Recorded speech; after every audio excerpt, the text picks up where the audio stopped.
do it. we'll be people will be able to hear us basically. There won't be any background music this time around. I've gotten feedback from my timestamp person that it's a bit much. And look, That I'm not that going back and timestamping stuff, so yeah, I'm that is I'm gonna take okay. their word for it. Let me just pop out chat over here. Chat Ah, will be appearing. You can pull up the stream if you want. Chat yeah, will be I did. appearing. Good stuff. Good stuff. Uh, Okay. over I here on your can. shoulder. You will be behind the chair if you move over to the side. I'm just going to warn you Oh, you're that right right. now. Okay. Okay. I will not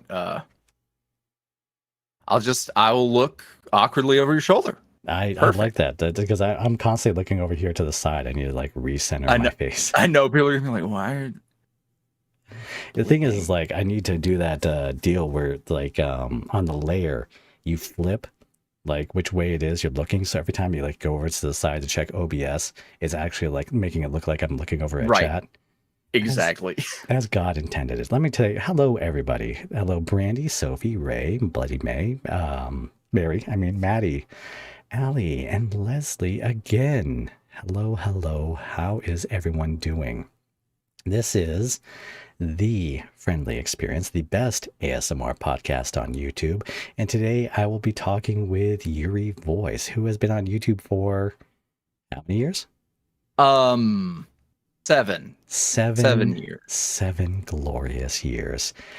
That is awesome. Today's episode is brought to you by milk. It is never too early to be thinking about osteoporosis. Make sure that you build those bones strong as you are young and just keep on going.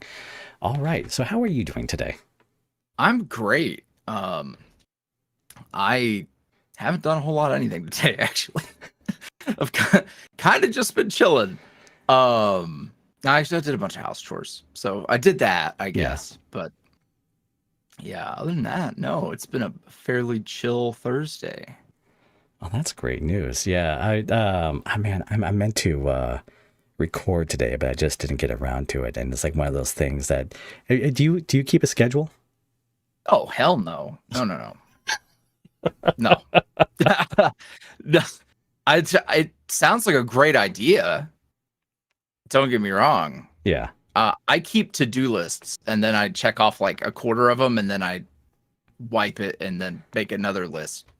That sounds glorious. Yeah, I try to keep to a Saturday, Sunday upload schedule because the little analytic graphs tell me that's where everyone's around. So it's like if I'm Yes. going to post something, it might as well be then. And then it has me running into the weekend. Like I'm at like 4 o'clock on a Saturday morning trying to double check the subtitles that I do, saying it's Right. just ridiculous. Oh Yeah. my God. In terms of like upload schedule, I do keep, well, I try to keep, I often will miss a day of the week. But like Mondays and Thursdays are when YouTube tells me that is optimum for me. Yeah. Um, so yeah, it was an upload day, but it was like I've learned a little bit of a hack, which is when you've been on YouTube for 7 years, you can make compilations of Oh all the yeah. shit you already have in a playlist Yeah. and trick people into thinking it's new. No, I don't actually try to trick them, but it does trick new people who have no idea. So, Yes, and thank you for reminding me. We do have a two shits rule on here, which means um, that it is. We should try to keep it PG-13. I remembered because I was actually checking out your last live stream, and I was like, oh, I should remember to say something about that. And I told myself several times as well because I watched both of when I was not sleeping yeah. when I should have been. I actually watched the past 2 episodes Oh and I was like, wow. oh man, I need to not do that. Yeah, usually like I remember to go over it. Today I've just been so out of my mind nervous that I was like, oh man, I don't want to do anything that's gonna make him angry. So Oh, I'm the how to everything I wanted to say involved some sort of curse. No, I don't give a damn. Damn's okay, right? That's what yes, beavers there say. there is, yeah, exactly. There is no upper limit to the dams. If you can Okay, go all the way up to sweet. Hoover. Okay, awesome. That's perfect. Yeah. Yeah, no, I was excited. not to like fucking polish. Oh, see, damn. That's my fatal flaw. Yeah. The analogy I was gonna make too. Anywho, I appreciate you're a great interviewer, actually, which Oh, kind of thank took me you. by surprise because I don't know if you're aware. Everyone has to at some point make this exact podcast. I did it about 6 years ago. Oh I my know God, like I didn't know at four other all. people who've done it. Yeah, I did it once and then I quit. So you're already off to a great start, actually. And I dare say, you're the best interviewer I have come across who has done it. That's why I was like, oh, this sounds like a great time, actually. Oh, that's great. You know, the thing is like I was this is actually born from me trying to like look for information about the community and find like absolutely nothing. I'll find like every once in a while there'll be a like a 10K subscriber Q&A, and then like after someone realizes that like only 900 people will watch that, there's never like a follow-up subscriber Q&A unless they're doing like live streams and stuff like that. But even then it doesn't like address the YouTube side, which is what I am an analytics nerd. And because I can't go around telling my friends that I do ASMR roleplay for mentally unstable teenage girls, I have to like just reach out to different people. That's fair. I mean, it's a good way to. It's a great way. Going to the source and asking people different perspectives and information is a great way to go about it. Yeah. So you've been on for 7 years. How long did it take you to get partnered? Fun fact. Okay, back in the day, I did not start on YouTube. I started on Tumblr as a fandom blog for Yuri way. I've actually heard of this stuff.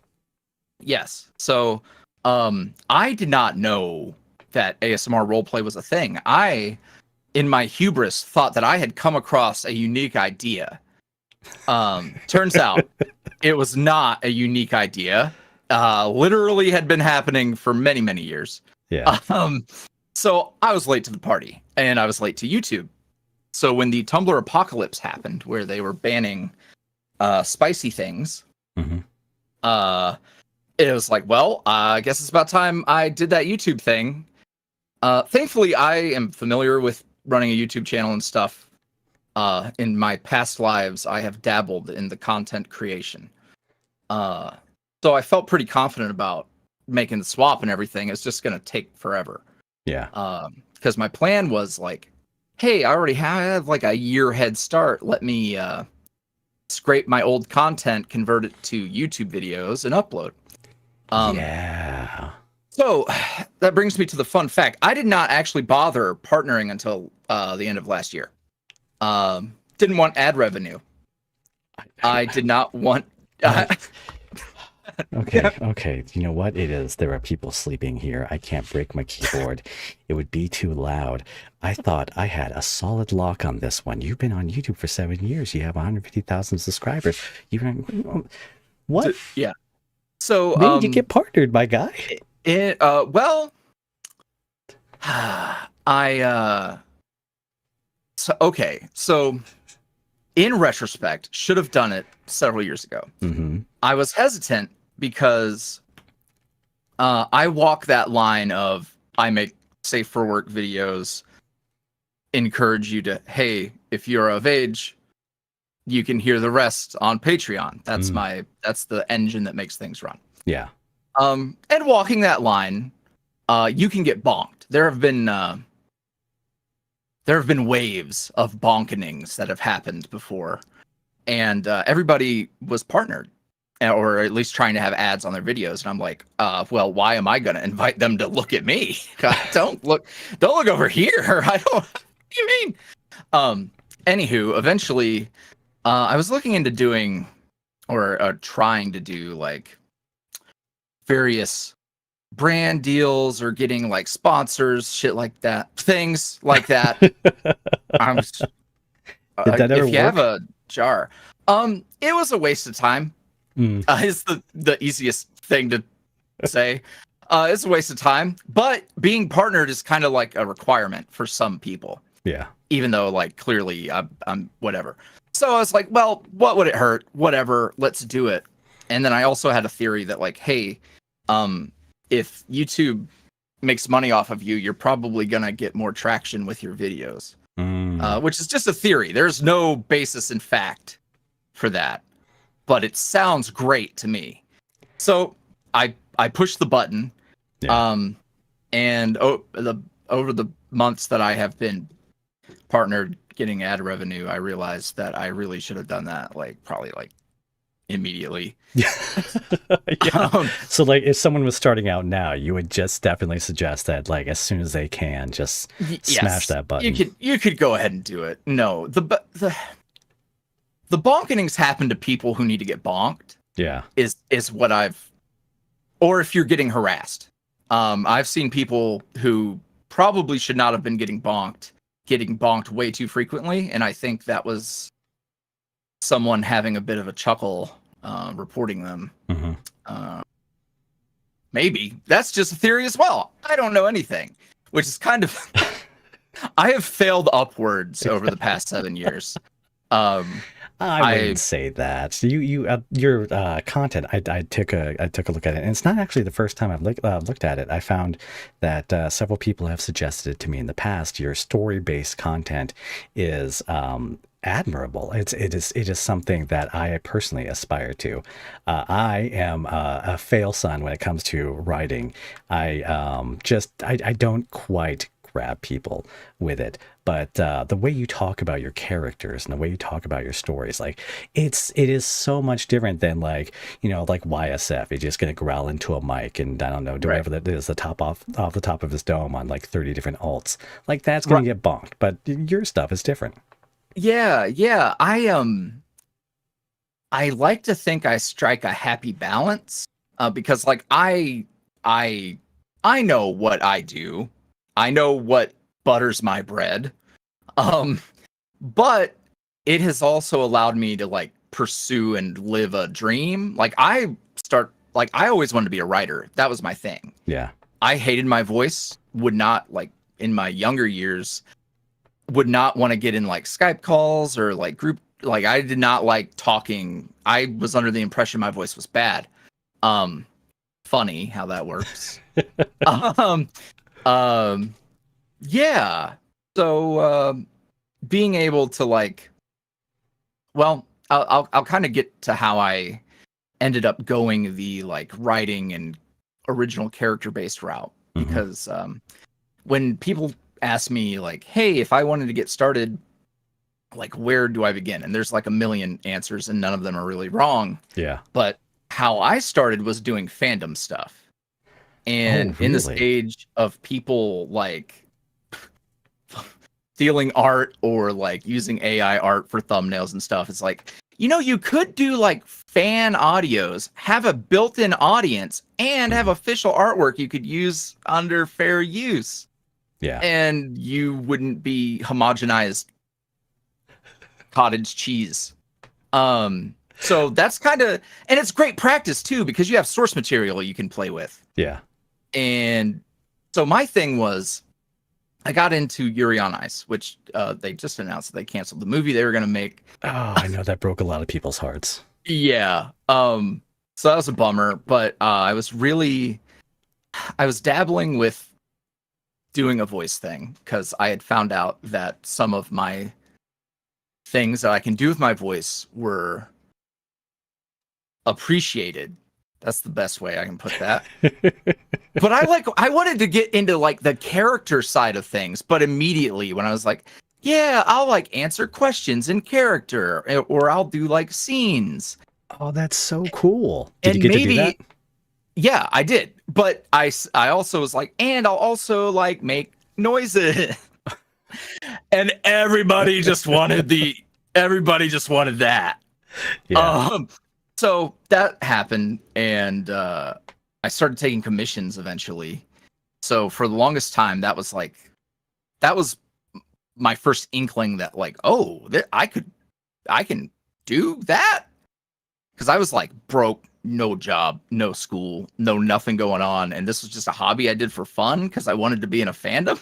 Yeah. And yeah, it really it went well. And I cannot say enough nice things about the Yuri on Ice fandom. They're best experience I ever had. Met like lifelong friends, had a great time. So best place to put down roots, I think. Yeah, excuse me if this comes off as crass. No, go Yuri for it. on Ice is like what we would term an M for M kind of show, right? It what not in the sense of like it's not a boys' love. Yeah. It is, but it did end up being like, oh, they're doing that. It's happening, and it's really happening. That's cool.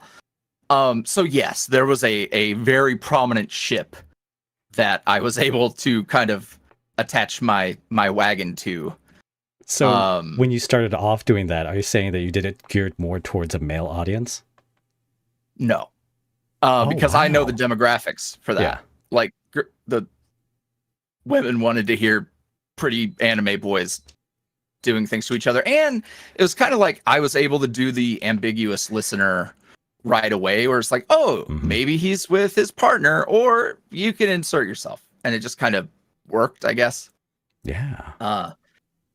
But I was really aware, because you see it happens in streaming a lot, where somebody will be a one game streamer, and if you are known for one thing, and you finally get bored of that thing, everyone just goes away. And I knew right out the gate, I'm like, oh man. So like I had this dread of like, hey, this is gonna like end one day. But people would ask like, hey, would you do other voices? And my first response is, no, I can't do other voices. What? I'm bad. I'm bad at it. And to be fair, at the time, I was. Because if you make me go back and listen, I don't want to be alive anymore. It's not great. But it was like, because it came from this genuine place of I loved this character and I loved making this content. Like, people picked up on the vibes. And that's a big part of when anyone asks, like, hey, if I wanted to get into it, like, what do I do? It's like, well, why are you getting into it? Like, what do you want to accomplish? Like, do you want to have fun and like practice a skill and like do it because you want to do it, or you want to do it because you want to have a following and make money? Because if that's why you want to do it, it's not going to go great. You're going to get bored. You're going to get disheartened. You're going to have a bad time, or maybe not. Or maybe not. You could be an exception and you could have a great time. Yeah. But I know that there were many times that I wanted to quit.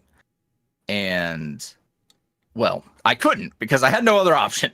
But also, like, I was disheartened and I just had to kind of deal with it. Yeah, you just had to kind of push on. But yeah. So this brings up a good question, because it sounds like you do get this a lot. Do a lot of people come to you asking how to start in the ASMR space? Yeah, it does happen a lot. It happens less now. Unfortunately, one of the things that happen, once your number hits a certain threshold, people no longer find you as approachable. Yeah. I don't get asked to collaborate much, and like I'm a big baby, so I don't normally like to reach out to people because I don't know. Yeah. So eventually, there was a time where we went from people wouldn't leave me alone to I don't get questions a whole lot. Which not to say like people don't interact more, but like starting out on Tumblr where it was like very guerrilla, like I'm just a dude on a cruddy Blue Yeti with no room treatment and just going for it. Yeah, everybody and their brother's trying to talk to you. But then when you like, you start going and doing, and I'm super into analytics and the business side of things. So like I tried, the moment I was able to like polish my stuff and like build what is the brand identity? That sort of thing is fun to me. Oh yeah. But once you kind of hit that point, you don't get as many of the like, I'm going to ask you how to do it. But when people do ask, I always lead with the like, get into it because you want to have fun. Yeah. I think from watching, I do a lot of watching, even though I'm not like, I don't do a whole lot of engaging with the community because like I have big thoughts on that. Big thoughts. I like that term. On that. And there's a lot of overlap with like VTubing and the ASMR roleplay community specifically. Yeah. It is a circle. The Venn diagram is a circle, basically. And I don't know. I had coming from like Tumblr and building this very like grassroots fandom first helped me establish my own community rather than, I don't think it took me a long time before the like ASM artist word came out of my mouth. Yeah. Like I didn't start out thinking that was what I was doing, but it is. So I adopted it as I went because it's like, oh, well, I accidentally ended up here. So it needs to be, if you're starting out, it has to be about like you having fun doing a thing.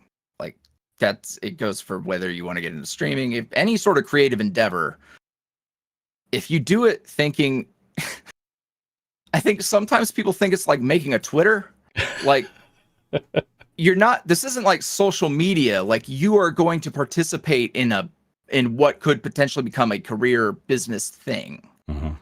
And I think some folks are like, oh, I just want to be in the fandom. Like they treat the community like the fandom. And it's like, that's not how that actually works because everyone thinks of things differently. Like there's no guidebook to like ASMR roleplay is this.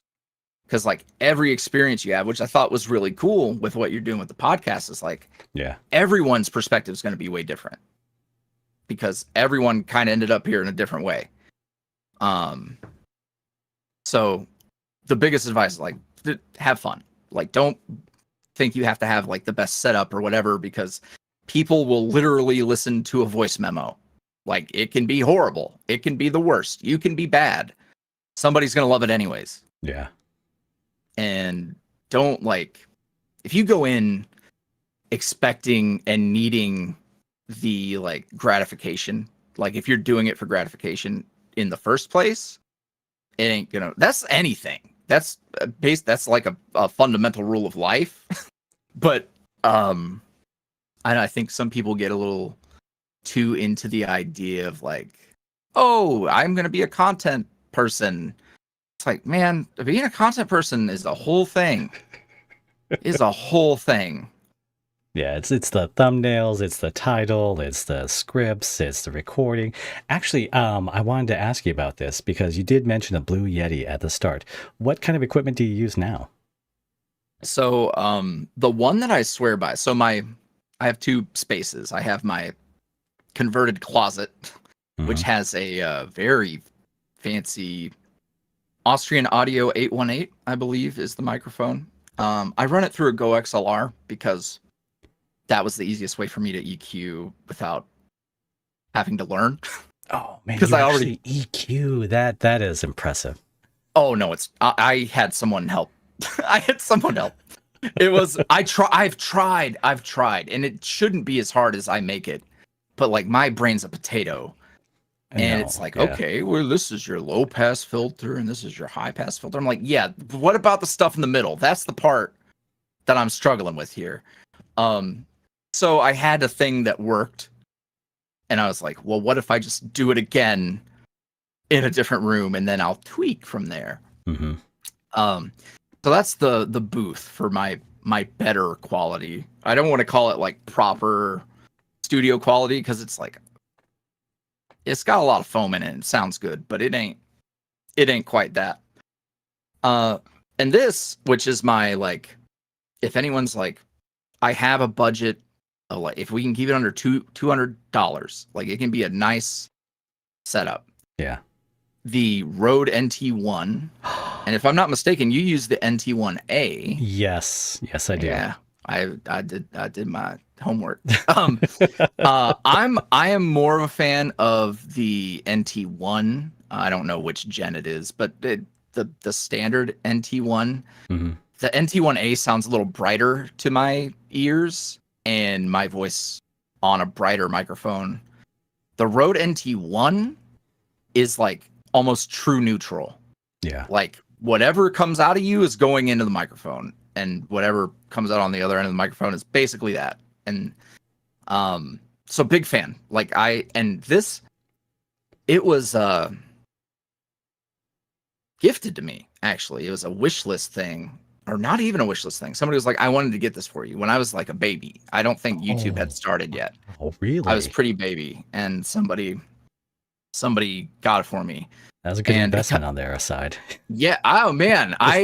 They fell off like not very long after that, actually. But like I'm like, I hope that person who got me that is doing all right. Because it's just forever ingrained in my head, like, hey, this one person did that for me back then. Yeah. And then like a Scarlett Solo works just fine for your first doohickey. For your first doohickey, and then you do it that way. Now, like, my knowledge of microphones has lapsed at this point, because like the moment I had something that sounded fine enough to me, I stopped needing to learn anything. Because we've now hit the era where like a USB-C microphone, not actually trash. Yeah. You don't get that buzz when it records. Right. Yes. So like I came up in those days where it's like, man, my Blue Yeti USB cord goes by too many other USB cords and creates a hum. Oh, God. That's the mud that I came up from. Yeah. So back when I didn't know how to do like a simple noise reduction in Audacity, and those were the days. Those were the days. You didn't know any better, right? And you're just doing your best, and you're just having fun. Yeah, like I sometimes think back to like the very beginning, and what was it? I had like a work microphone I was using at the time, and that was a AT2020 or something. Yeah, and you plug the headphones into the microphone itself to do like monitoring, or you can switch it from the side to side. And it's, I mean, I listened back to it. It's not bad, but it doesn't get like the verbose, like the deep side of the voice. Yeah, really. You don't. Yeah, it doesn't catch that nice. That it doesn't catch the money making frequencies. Speaking of money making, how much was your first YouTube check? So, it's not a great rule of thumb, because I had such a strange head start. The first check that I think I hit, it was like in the grand somewhere. This is funny. A lot of videos that probably wouldn't have gotten monetized right off the rip, did, because when you get monetized, it instantly tries to flip the switch on every video, and it doesn't check them as hard as they should, I think. So a lot of very popular videos that might not have gotten monetized otherwise were monetized. So it's off to a great start. And then like now it has a whole thing where you have to, because I was operating on knowledge from like 2015 YouTube. Yeah. So I had not seen what it looks like to have a monetized YouTube channel in a long time. And I was like, oh, now it has like this flagging system where you kind of like self-report your video for ad appropriateness. And then after a certain amount of time, if you've been accurate, they basically give you the green light. And if you haven't been accurate, you don't. They actually will all automatically get yellow. Yeah, I've been through that era. It was a rough time. It happened. It was like October to December of last year, and it was horrific because like the ad buys during that time are like so high. Yep. Yeah. I finally have hit the point where it thinks I've done well long enough that I'm a good boy. Yeah. And it's funny because I was being very like particular. I'm like, oh, this is definitely, I don't even want to try. So I would just not monetize it. And then there would be one that was like, there's one where it's like totally safe for work, only involves like begging listener to come back to bed instead of going to work and like cuddle on a cold day. Yeah. Like the most tame thing. It was like, nah, holding Not hands. No. But yeah, now it's like, oh no, you're good. I'm like, oh, cool. I literally change every reference to a bed straight to couch. Because it's like YouTube doesn't know better. They think it's an IKEA ad, an IKEA review or something, and it's like, oh, this script has like, oh, let me lie you down on the bed. No, you're sleeping on the couch tonight. Like that is gonna make me the money. I'm not gonna take you to bed. It's not First of all, let me be honest with you. More power to you to having a very successful Patreon. Personally, no one thinks that I have the riz to pull off something like that. And so I can actually like gladly like change things when it comes to like those kind of intimates. Like I have a 1 kiss rule. Like y'all ain't getting more than 1 kiss per audio, and no one complains. No one's like, oh, I wish there was more kissing. No, never. That's never happened ever. I'm not gonna lie. I think it was in your episode 0 when you did the how do you make your kissing noises question where I was like, you know what? I'm doing this. I want to talk about this. Yeah. We got to do it. I'm here for it. Yeah. It's so funny. So like and this is like a weirdest flex ever is I'm great at fake kissing. I can make the fakest, best kissy noises. And I get that question. Like people are like, how do you do it? It's like, that is a strangest thing, because like I have a whole different approach. Like I believe that you should not be kissing on any physical thing because it impedes the kiss getting into the mic. Oh. So I'm just good at like pantomiming. I can just get real juicy on my own. Like I can just, it's funny because like I'm a thin-lipped white boy. Like I don't got big old smoochers, but I can make it sound like I do. And so I'll just be like, whatever. Is there anything you do to like prep beforehand? Like it's like, oh, I need to chew some gum. I need like some extra spit. I need to drink lots of water. The only thing I'm conscious about now is like trying to find the sweet spot of like, because I drink a lot of water, but like if you're too juicy, then you're clicking and popping and too mouthy. But if you're too dry, then you're also clicky and poppy too. So like I have a method of like, if I'm about to record, I'll take a sip and then I'll like suck, swallow. Cool. I'm good for however long I'm recording.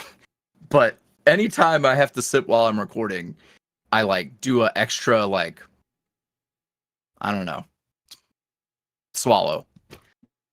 There's no way. There's no easy way. I'm clipping that. That's going to be clipped later. Right. Just when it comes up on someone's short feed, it's going to be out of context. But understand, I'm warning you right now. It's true. I mean, it's true either way.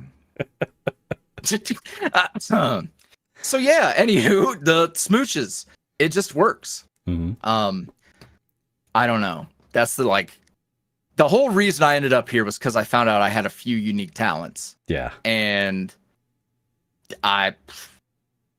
cool, I guess. Well, one of them is the smooching.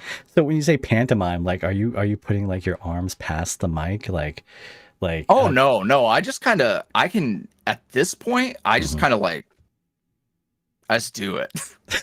I'll just be chilling and I'll just start smacking my lips and it sounds relatively all right, I guess. I mean, what's funny about me is I don't, and this is I think fairly unique to me because I see a lot of folks in the community who do listen to a lot of other people. I hate people's voices in my ear. Hate it. And I don't like listening back to myself with headphones on either. But like, there's times where I have to because I need to make sure I don't suck. But I mean, it's like the best way to check audio levels. Like I personally, when I'm doing like an audio check, I set my computer volume to 20, and I put in headphones in both ears, and then I base my gain around that. Smart. I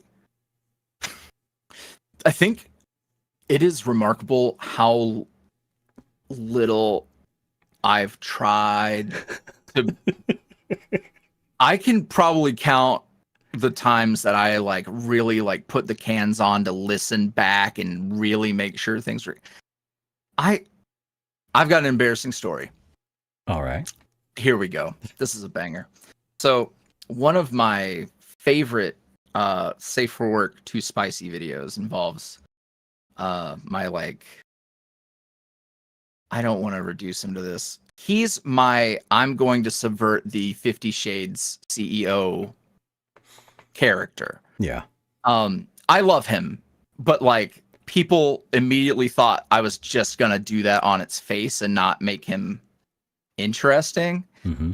So like a lot of people didn't hop on the train until there was like 20 videos and they're like, well, I guess this is like a thing. It's like, yes, it is a thing. Anywho, there's a shower audio and spicy bit. They're in the shower, whatever. I burped and left the burp in my and I really felt good about like, man, this video is going to convert a bunch of patrons and it's really spicy. This is amazing. This is some of my best work. And like getting comments like, cause I the only notifications I'll really get that are related to YuuriVoice will be like my Patreon stuff. So getting the notifications of like, was that a burp? And I'm like, oh God, because I immediately remembered that I burped. And I normally will immediately stop and then clip and then get back to work. Because I don't even, people will ask me like, are you ever going to drop a blooper reel? Like, no, because that requires so much more work. Like if it was easy to be like, okay, I just put the blooper to the side. It is not easy like that. You have to have a different track or some other nonsense. It's not easy. fun. It's easy. I just want to hear Audacity. You're using Audacity, right? Yeah, it is fairly easy, but like I recently got medicated for ADHD. Yeah. So I think over the past 7 years, it felt like it was a lot of work because I would rather just be like, nope, didn't happen. I'm still working. Yeah. Because if I pull the like break, I might not continue working. So I just trained myself to like, nope, didn't happen. Except for the time that I left it in a really, really like, especially it's one thing if it was like a silly character. Yeah. But this is the cool guy. And he's just like letting it rip. Oh man. It's a power move. You should just tell people like when they ask, like, it's a what? power move. You didn't like it, kitten or whatever. Like, that's not what you're here for. Oh God. Before I realized that people were listening to ASMR to like fall asleep, I had a script where there is a door slam, like very close, like the person. I didn't do a door slam because I'm extra. I put a vine boom instead, and to this day, I get notifications. People have been like 0.02 seconds vine boom. What the hell is going on? Oh man, that's so funny. Yeah, I'm doing a lot more like sounds in my stuff now, trying to like, especially with like the narrative things that I'm like trying really hard on. Cause like I really like the convenience of just like I can sit down and yap for a good like 10 to 15 minutes. Send it. We're done. Oh, you could just do an improv off the top of your dome like that? Sometimes, or like really like layup scripts were really easy for me to write. Now that it's been so long, I've hit the point where I feel like I'm just retreading the same like 5 things I've done a million times. So writing like narrative things is a lot of fun. That's what I'm really passionate about. But sometimes if I just have kind of like, I don't know, wild hair and I'm like, oh yeah, I could write a audio like that, then I will. But 2 of my recent ones were just improv. But it only for me, because like if I so let's say I didn't have any established characters. Yeah. And I was like, I'm just a guy. I couldn't do that because I suck at actual improv. Yeah. But because it's with characters that I've written, like they're mine, Mm-hmm. I can do that. I can do that fairly well because I have that. It's like a glove. Like it just works. Have you heard? I'm sorry. Have you heard "Welcome to Night Vale"? I have not listened, but I am familiar. Yeah. I am familiar. Where they have this idea where like they'll say like zany things about their characters, but the idea is that like everything is canon. So how do you handle like keeping things canon when you're just going off the top of your dome? That is very funny. So I have one out, which is if it is okay, the system I have in place is a little complicated. There's like the canon plot, and then there's like one shots, which would be like, hey, it's this character and the listener, but like it's a scenario. It's not like, oh, this happened before episode 3, didn't it? Like, no, bro, we're just like, I did a 420 audio and people are like, yeah, where's the raccoon? Which is a whole thing that happens in a story. okay. And it's like, bro, there's no raccoon. He's just stoned. And then you touch butts. Like it's not deep. It's not deep. So I mean, it's just like surface level butt touching. I understand. Yeah. Right. And it's like, we wouldn't have the raccoon in the room anyways. He doesn't need to see that. He doesn't need to see any of that. And he might also get into the goods. So like, just staring from outside on a tree branch. You can just tell them right. that, like he's, you know, like the view in is the view of the raccoon. The listener is the raccoon. Yeah, there you go. There you go. Yeah. So, and thankfully, like a lot of people intuitively get that. Yeah. Which is great because it is super complicated. Like, I didn't start out. The first thing that became a big story with like a cohesive plot and multiple characters and a whole like turn into a whole thing was my series Bittersweet. Mm-hmm. And nowadays people think it was like, oh, well, he made Bittersweet. Like, yeah, but no, actually, one of the protagonists, Alphonse, who's my like pink pastel candy boy. Yeah. He was just random audios with no real cohesive plot thread, only like a thin, like, okay, it was inspired by Stardew Valley. Mm-hmm.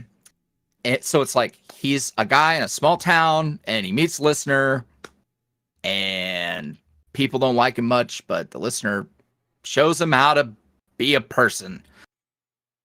Okay, that was all I ever planned for that to be. And then I was like, oh, what if I gave him like a rival, like a romantic rival who like is bidding for the listener's affections, and he can be bad and he can be edgy a little bit, you know, he's got a motorcycle. Yeah. Anywho, 1, 2, skip a few. I come up with a whole story. And they're not rivals, they're ex-lovers. So it's like this whole thing. So Bittersweet didn't become Bittersweet until there was like 15 videos. Yeah. So people think like, oh, you had this whole big plan. Like, no, I put it all together with Scotch tape. Well, that's like, because it's fun. I remember in my first year, like I had thin references to other audios that I had done. Like one guy sells this PlayStation 5 for medication for his girlfriend, and another guy is inviting over his friends to play a PlayStation 5. Or there was this Christmas special where like I try to tie up a bunch of loose ends because people ask you for part 2s to things, right? Yeah. All the time. So I was like, this is the official part 2. You guys don't have to ask. And thank God I learned my lesson from that, because no one cared, you know, about like people will say it's like part 2 when? Part 2 when? Part 2 when? Is part 2 ready? You posted this an hour ago. When is part 2? You know? Oh man. Yeah. Yeah, I think people gave up on me. Like last year, I was like, not last year, 2 years ago. So Yeah. end of 2022, I was like, hey, the next chapter of Bittersweet and this whole other thing's coming in this next year. Buddy, they're still not out. That I have 4 episodes written. Like, last year sucked for all that. So things are great now, but like people just kind of gave up. Or people will be like, when is chapter 3? Yeah. And chapter 3's been out. It's done. I just drop a link when it comes to that kind of stuff. Yeah, it's like, hey, there you go. Of course, I'm almost certain that person just meant 4. Yeah. But it would also be hilarious if they just didn't know. Yeah, I have a what is it? God, I made this improv CEO character that was just like the worst, right? And part 2 ends with him driving his car into his mistress's car, who's also pregnant. And people are like, "Oh, when's part 3 going to be?" And that was over a year ago. And I made many promises about that, and I feel bad. But to be honest, like people expect them to like walk away from the car crash. Like that's not my plan like, for it. Part 3 is part 3. They're all dead. Like yeah, it's gonna be a forensics it's gonna be real team. dark. It's hurt, no comfort. Yeah. Like, is that? I mean, maybe that's what they want, or maybe they're like, oh no, they're okay. It's like a fender bender. Yeah, maybe that's what I should do is part 3. Everyone's isekai'd to a new world, Yes! and they're overpowered. Actually, yes. That would actually, and then you can do a whole different genre, and you're like, you know what? Cool. This is now my like fantasy magnum warrior opus for fantasy genre. Yeah, there you go. Oh man, I don't know if it would perform that well. It's not exactly my niche, but how do you determine if a video is successful? Oh man. So cliche answer of like, did I have fun making it? Like, that is kind of my rule of thumb, because like I now am in the position where like I can do what I want, and damn it, I'm gonna make sure it works somehow. Now I've had things that I cared about a lot that flopped though. I have like a general ballpark. If something gets over, something is okay. If after a week it's at like 15K views. A week. Oh my god, I wish I had your chill.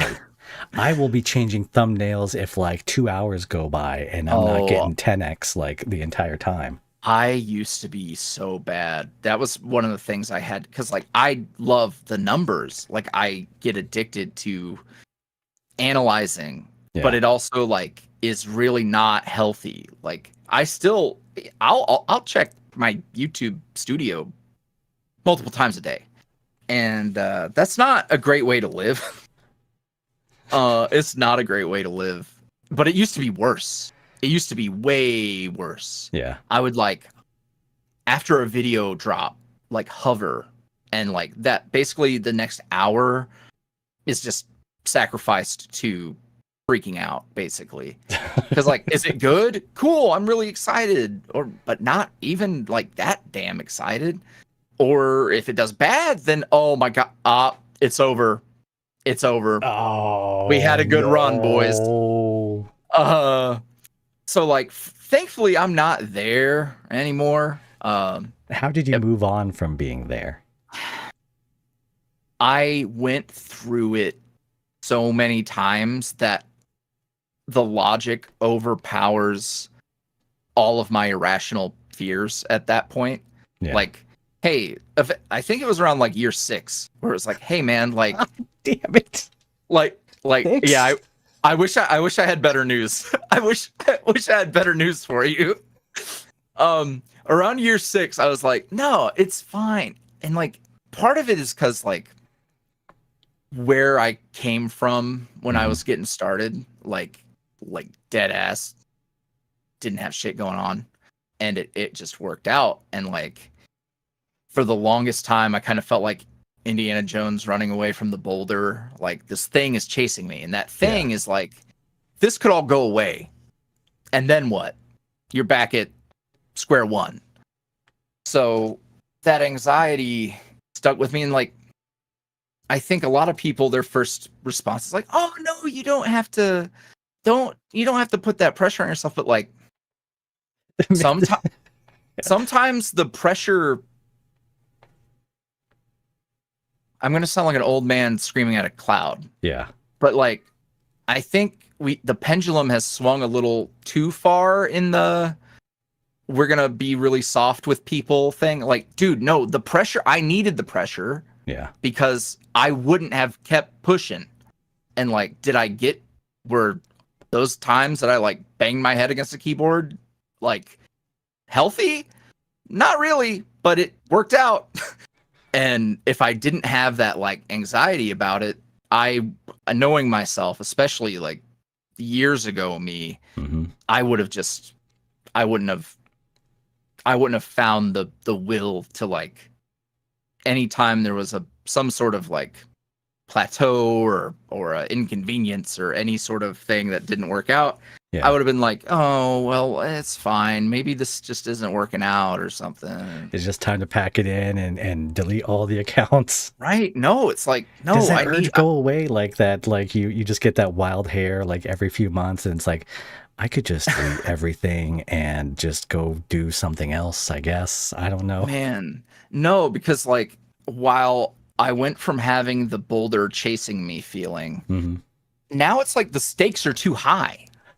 Like, well, now I'm paying rent in a big boy home. Yeah. And I have debt and I have taxes. Like the plug can't be unplugged now. Yeah. So actually now I'm at the point where like I have to be a real adult and like think about like long term, what am I doing? Because 7 years is awesome, and in the next 7 I'll still be making things, but like I need to be able to pivot if like my interests or my what I want to do creatively goes another direction.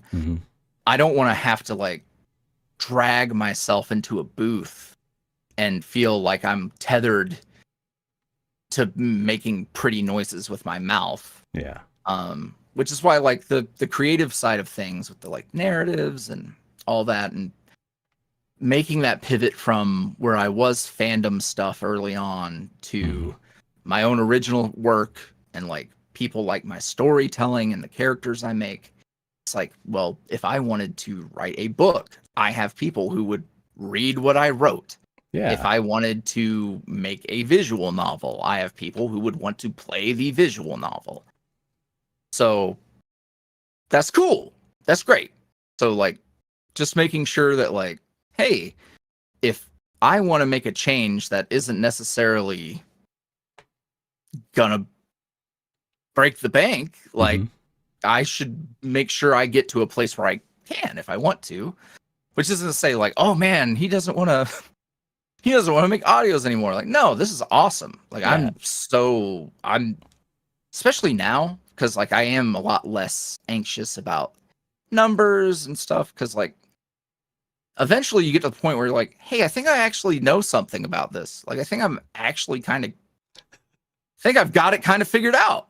Well, with 7 years of experience, that puts you ahead of a lot of other people. I can understand. Yeah, but diversifying like is a really good tactic, and especially when you consider, yesterday I was talking to the character AI, right? And not only do they have like the fandom characters, but they now have the voices that read it as well. And if you were trying to do like those kind of audios now, like you're competing against someone being able to just make their own role play with a chatbot AI. Right. And that's, I mean, I also have big thoughts. I have big thoughts on that too. But it's one of those things where like the character AI specifically doesn't, my beef is always with generative AI, and like character AI, like chatbots have existed since I was a youth on dial-up internet. they're just getting much easier to do, and they can, do a whole lot more than they used to. But like, I don't, it's whatever. But like, yeah, the voice stuff, I think that's where like, I talk about the community and how like it's not really about the community. Like you have to build your community. People have to learn about you and give a shit about you. Ooh, give a heck about you. That was actually a pretty good break between S-bombs. Yeah, no, we're on number 4. We're good. We're doing good. We're doing good. So, honestly, for me, because I cuss like a sailor. So You're doing great. Thanks. Distracted by feces. Okay. Whatever I was saying is a great point. I'm sure. Very making your own community. Yeah. Getting people invested in you is how you combat that. Not in a parasocial way, although I'm sure that also works, but like that's not my wheelhouse. But in a like no one can recreate what you're doing kind of way. So like whatever, I think for like creatives who probably feel anxiety about whether you're an artist or voice person, the big thing is like find the things that make you you. And that's how you find your way to success, period, anyways. But like whatever helps identify you, and those will also be the things that you enjoy, I would hope.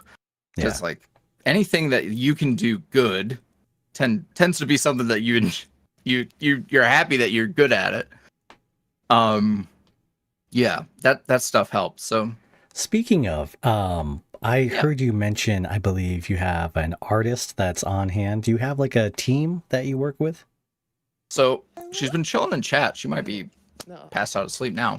Jackie Eleanor is I guess art director's the best word for it because she does so much at this point. And I always knew, so we started working together 5 to 6. I was getting close to year 2, I think, when we stumbled across each other.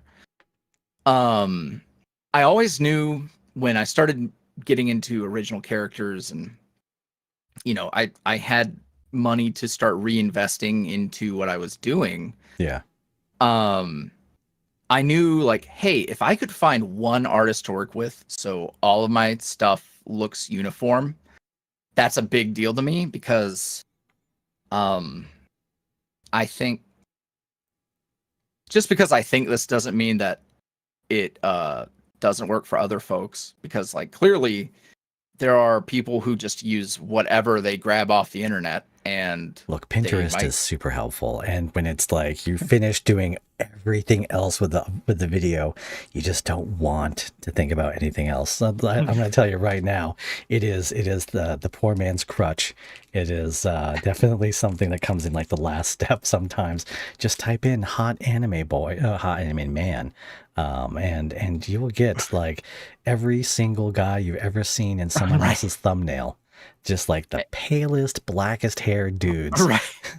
Right. The damage that corpse did to the ASMR roleplay community. Yeah. But yeah, no, I knew like, hey, if I could have all my stuff look uniform and work alongside somebody, that would be ideal. And thankfully that's how it's worked. And not even just like character PNGs for thumbnails and stuff, but in the more like intricate narrative things now. With Thulu is my editor that I work with. Also, like everyone on the team is now like also like my ride or die best friends. Like they're my family now at this point. She does straight up like art direction. She's doing like shot composition, full pieces with backgrounds and everything. Because, like, sure, I'm director, but it's like the same way a director would work with a filmographer. Yeah. Like, they grab the camera and make the shot. I just kind of tell them, like, hey, I'm looking for this. And they're like, this? And I'm like, yeah, that. So yeah, that's been awesome. That's super And interesting because it does raise the question, how much does it cost per video to work with a team like that? it's a good question. It always varies. Like there's some that have been massive, to the point where that is no longer like what I'm trying to. I don't. The scale needs to come back because the amount of time and money and effort on one thing is like, Yeah. whew. But uh, it varies. Hundreds for a big thing. What I've done to like mitigate is having things template Hmm. and having like artwork used for certain specific purposes. So Thulu has also not only like video editor, but it has also been my like graphic designer. From and I mean we've gone through multiple iterations all the way to where I'm at now, which I'm really stoked with how the thumbnails are now. We after a few different iterations, at the end of last year, I really like audited myself Hmm. to go like, hey, what can I do better?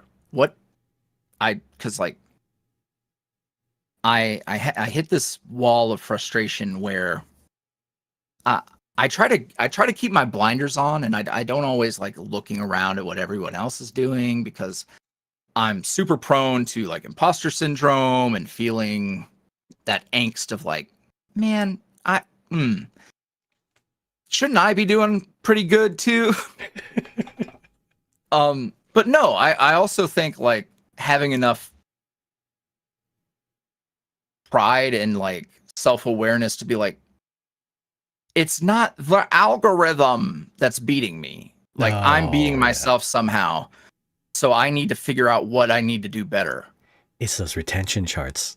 Every Yeah. single time I look at those retention charts, I just think it's like I know exactly where people start tuning out. And then, what was it? I did bloopers on the end of a video because it fell under 8 minutes, of course. And Hmm. like that steep drop off to down like, like you get like a good 48%. And then boom, like we're down to like 14. I was like, really? I'm not that Yeah. funny to the rest of y'all. Come on. Yeah. Yeah. And it's just there's always something you can be doing better. Yeah. And that's a hard pill to swallow sometimes, especially for me, because for the longest time, I would get abrasive if it was like, hey, what if you tried this? And I'm like, I'm doing this my way. It's like, and a lot of the times it's probably somebody who doesn't actually know what they're talking about saying it, but sometimes it's not. Like Yeah. sometimes it's someone with a good idea and you're wrong.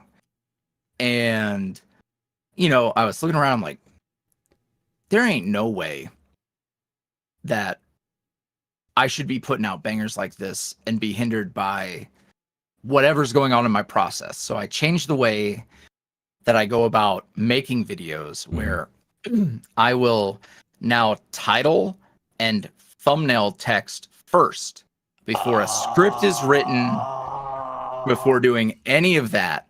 Because what would always suck? I would have a video done and I'm like, oh, what do I put on the thumbnail? Or oh, how do I title this? And then I'm like, oh, screw it. And I half-ass it, Yeah. and then No it one sucks. clicks it. Yep. And then it sucks. So I told myself, like, hey, not only is it going to make the act of posting less stressful, Yeah.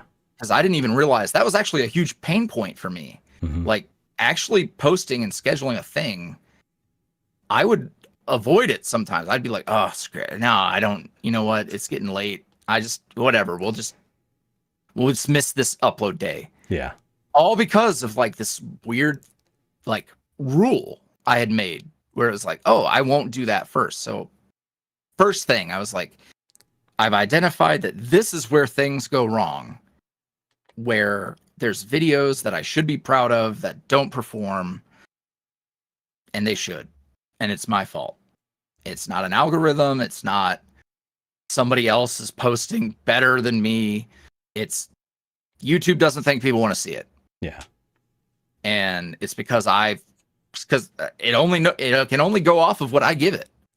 Yeah, but So, the good thing is though, like there's a knockdown effect because when you do have one that takes off, people do check out your back catalog, and then they're like more apt to click on it then. But I know exactly what you're talking about. Like if I have 30 videos that have an instantly regrets it, like a Darmon title on there, it is because I lack the creativity or the ideas that like can come up with something better. Like I have no new meta, so if I am looking to fill out that 55 characters, I will put and instantly regrets right on the end. And it's true though, because like in I do argument ASMR stuff, so the guy always like has, well, sometimes has this like come to Jesus moment where it's like, oh no, I messed up and I'm really sad about that, let me go make amends, kind of thing. And by that point, like people are already tuning out anyway. But you know, it's still I'm not clickbaiting by putting and instantly regrets it. Although Darmon, do you know who Darmon is? I have no clue. Oh my god. Oh my.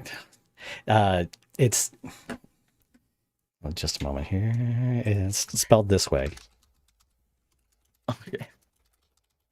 You can pull up his YouTube channel, and he does like these little story-based vignettes kind of things. And chances are you may have seen his stuff because it is so far out there. But he's actually moved on away from this like instantly regrets title structure to lives to regret it, which is crazy because like no one's ever dying in those things. But you know, it's the same thing. Like when it comes to like those titles and thumbnails, it always feels like it's the last thing to come together, and it feels like an afterthought because it's the word. Like how many people, they'll click your video and they'll instantly scroll down and start looking at the comments or start looking at the next video that they want to watch. Or, you know, you'll see someone has like 150,000 views and the video is a black screen. Yep. it's especially in like the ASMR roleplay community. Yeah. There are videos that go absolutely bonkers with thumbnails that break every rule, every common thought of how it should, what a good thumbnail is. And I think this is like the philosophy of the content at this point, but like I think it speaks to like there's not a good way to phrase this. When I say the term quality of viewer, I don't mean like, oh, these are bad people. I mean, these are like low value views. Yeah. These are folks who are like just looking for whatever the hell they want. And that's fine, but you're not converting those people into fans. You're not converting those people into people who give a heck about you. Yeah. And so like it's a lesson I've had to learn where it's like, hey man, like just because like a thing is popping off or doing really well, like trust that like you'll see someone who's like, oh man, they have videos that do all these numbers, but like, oh, maybe their Patreon has like a handful of people on it because they're not whatever those views are that are popping off for whatever reason aren't translating to tangible things other than a number, which is great. But like, you know, success can be measured in many metrics. Like when it comes to like paying your mortgage, it's not going to happen by like the fractions of a penny that you might get off a YouTube view. Basically, like it is that conversion, that that more engaged fan that ultimately is like the thing that you're after when you're basing like your idea of how you're going to structure your content. But you did mention something about like seeing a popular video. Have you ever like seen something like the, you know, the trend where a boyfriend, I don't know, opens a box of uranium and then dies of radiation and everyone else in the room or something like that? Like the boyfriend dies like in some gruesome manner and it's like 2 minutes long. You know, have you ever seen like a popular video trend that you did jump on and copy? I not anything. I've turned a couple things on its head. I'm sure I have. If I haven't, none of them are coming to mind. But like, I always wanted to. Well, okay, no, there is one that I did. So I have big thoughts about like bully content. I don't, and I'm not here to. Here's a big rule of thumb for me. I'm not here to yuck anybody's yums. Yeah. If you want to hear that and want the experience of that, my beef isn't with that. My beef is that I don't trust a lot of the people who might make that to do that responsibly. Yeah. And that is something that gets completely neglected by like a lot of folks, I think. Because the people will ask me like, hey, why don't you do audios about like this very specific comfort thing that is not only super niche, but also like really personal and intense. And it's like, you don't need to hear that from an internet stranger. You don't. You super don't.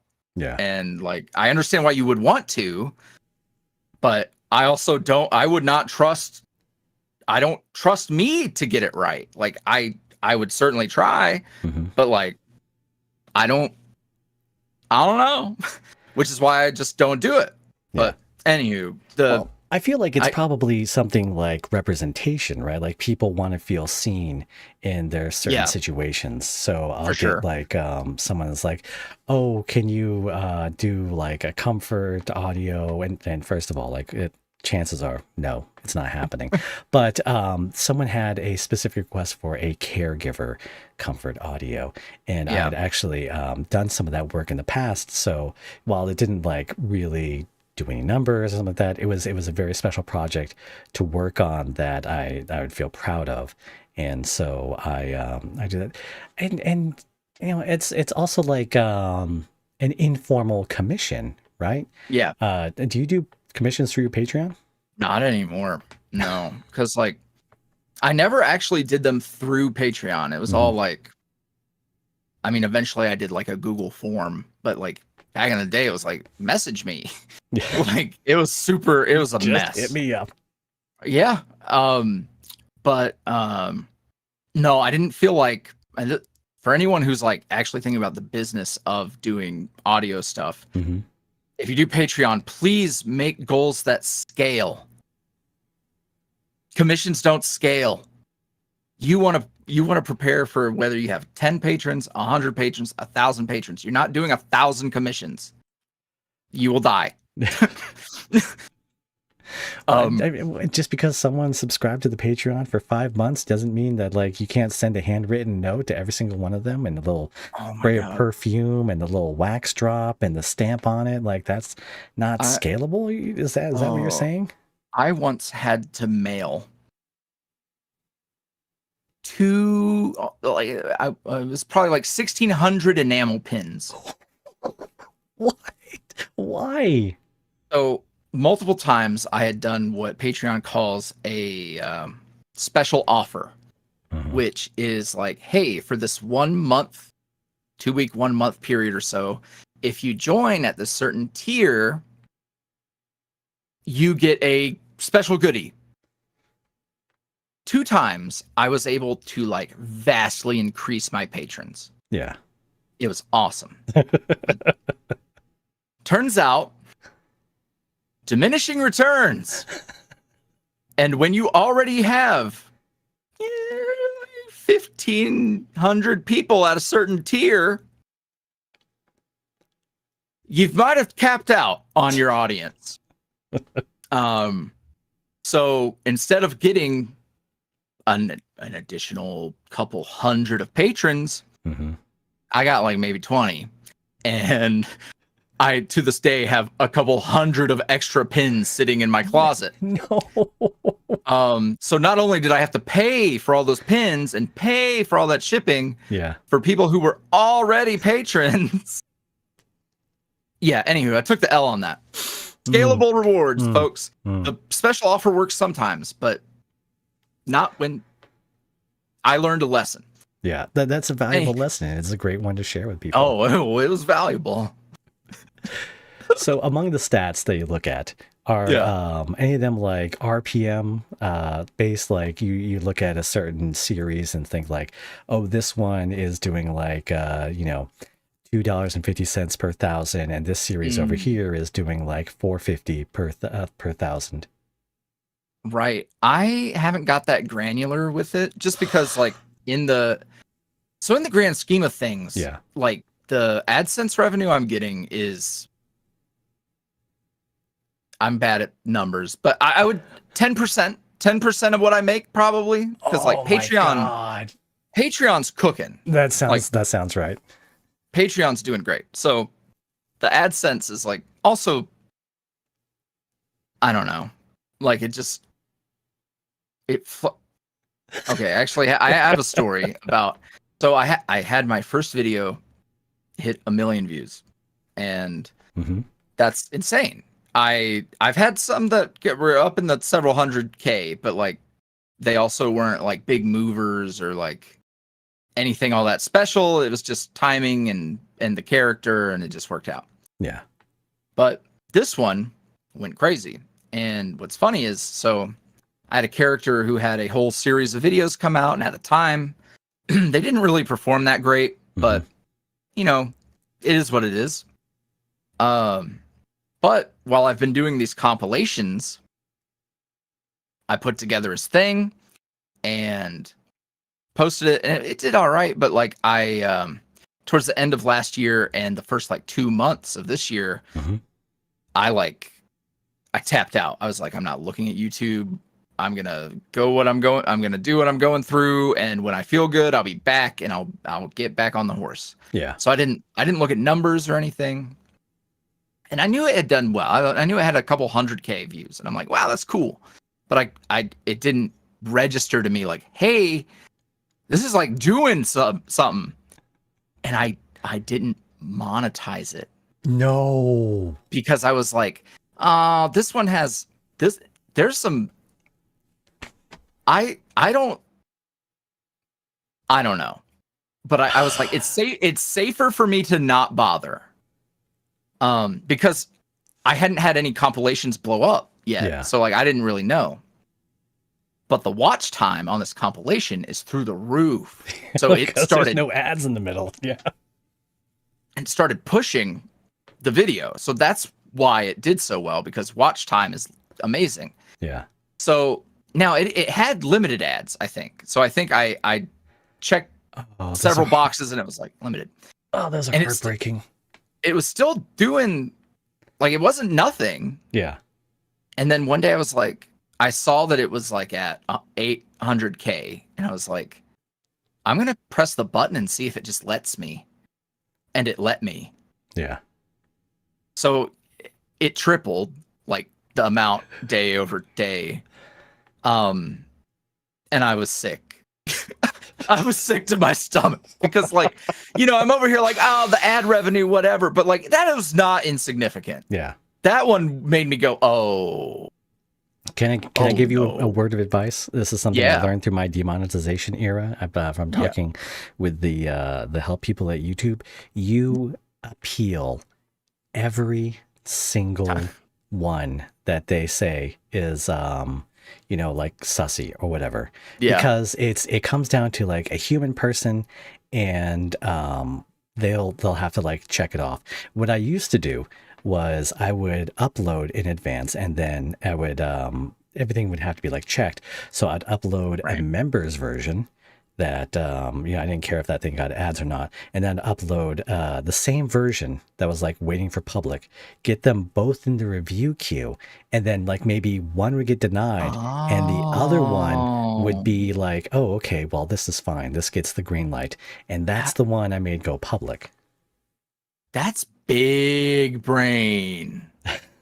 I was fighting for my life. I don't have the Patreon success you do. Yeah, no, I get it. No, that makes all the sense in the world. Yeah. That's awesome.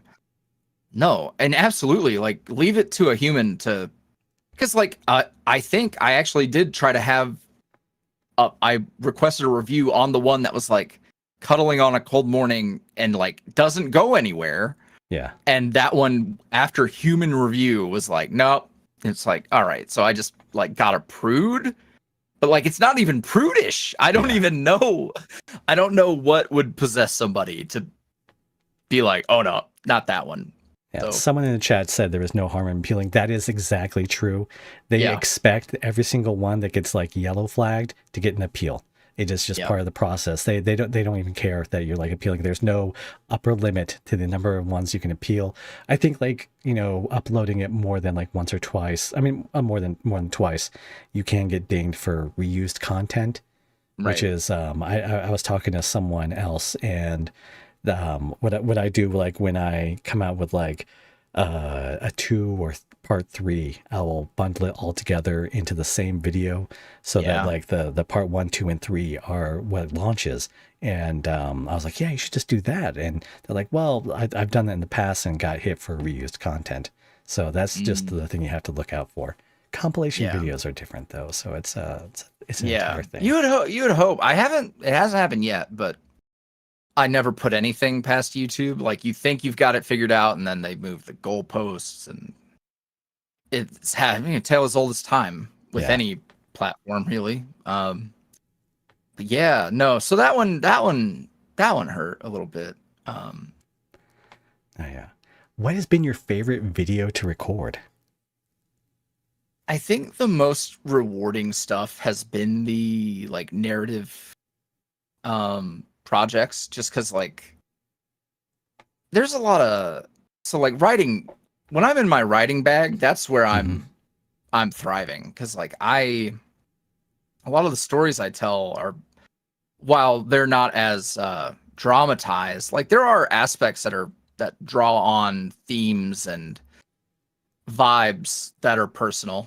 Like, of course, the guy who was supposed to be like the baddie with the motorcycle, mommy issues, big baby, cries all the time. Like, he ended up so far away from where I thought he was going.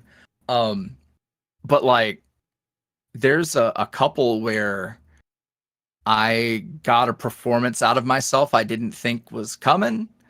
Because like, I wrote this, and like, there's time I'll like tear up while I'm writing something pretty emotional, but like, you know, I'm also a crybaby. Like, I'll cry. I was crying at like animal videos earlier today, so like that's not too unusual for me. I'm a Pisces. I'm emotional. That tracks. That's so, you know, I would be thinking like, okay, well, I'm not gonna like, I'll make my sad voice, but I won't be like sobbing or whatever. And then, oops, surprise, I hit a nerve, and then it was like really great. So like, those are the most emotionally fulfilling, because it's like, oh man, this is like this like weirdly beautiful crossroads of my art connecting and making me do things I never thought I would do. Like, put on like voice acting was never the goal. So that's cool. That's like the magic of creation, like making art type, you know. So when you said that, like, you put on your sad voice and that it turned into crying, do you have actually any tricks for crying on demand when it, like, you feel like a script has called for it? Not really. I'm good at getting that like tremble. But I'm a real like Hollywood crier. Like, I get big juicy tears when I get going. So like, I can't even fake how it sounds when I'm actually tapped in, because like there's some things I've recorded where it's like, yo, I can't believe I got that on microphone. Like, that actually got laid down on tape. That's awesome. Because like, I couldn't have done that unless, I don't know, I plucked the right nerve. No, I think it's, you can get a lot of mileage out of just your voice, really. I mean, that's kind of the benefit of just having audio, because it's like, they'll get it. Yeah, like no one's actually seeing, like, waiting for the tears to come down. Right. Yeah. It's like, they don't And honestly, they probably don't want to hear you get snotty. Unless, I mean, I'm sure there's an audience.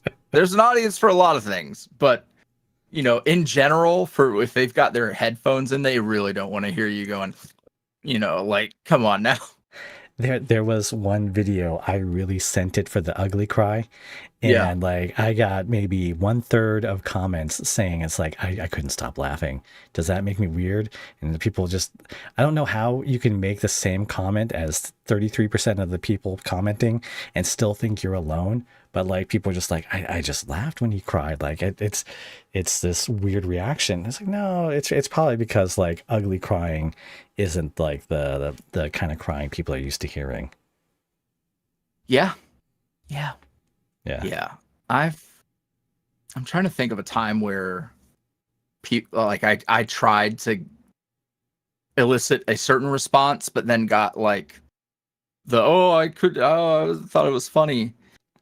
It's been a long time, and I will just be mean. That's another thing. I haven't touched on the fact that I will tell people to go shove it, and I don't really, I don't owe you kindness, and Yeah.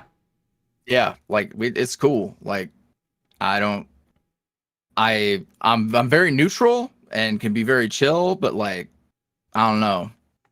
You make me uncomfortable, I'll let you know, and that's cool. Like I don't have to pander or play nice. Because I'm worried about a follow or a view, or I run into a lot less BS that appears to be fairly common, because early on I made it super clear, like, hey, this is who I am. This is what I expect. That might fly in other places, but don't fly around here. And my community reflects that too. So I don't want to say self-polices, because there's nothing more annoying to me than somebody who like tries to mod or like tries to do the whole like, I'm going to tell this person how to behave. Oh yeah, because the it's like, gatekeeping. yeah, it's like, you're not going to get brownie points for like being an upstanding YuuriVoice citizen. Like that's not how that works.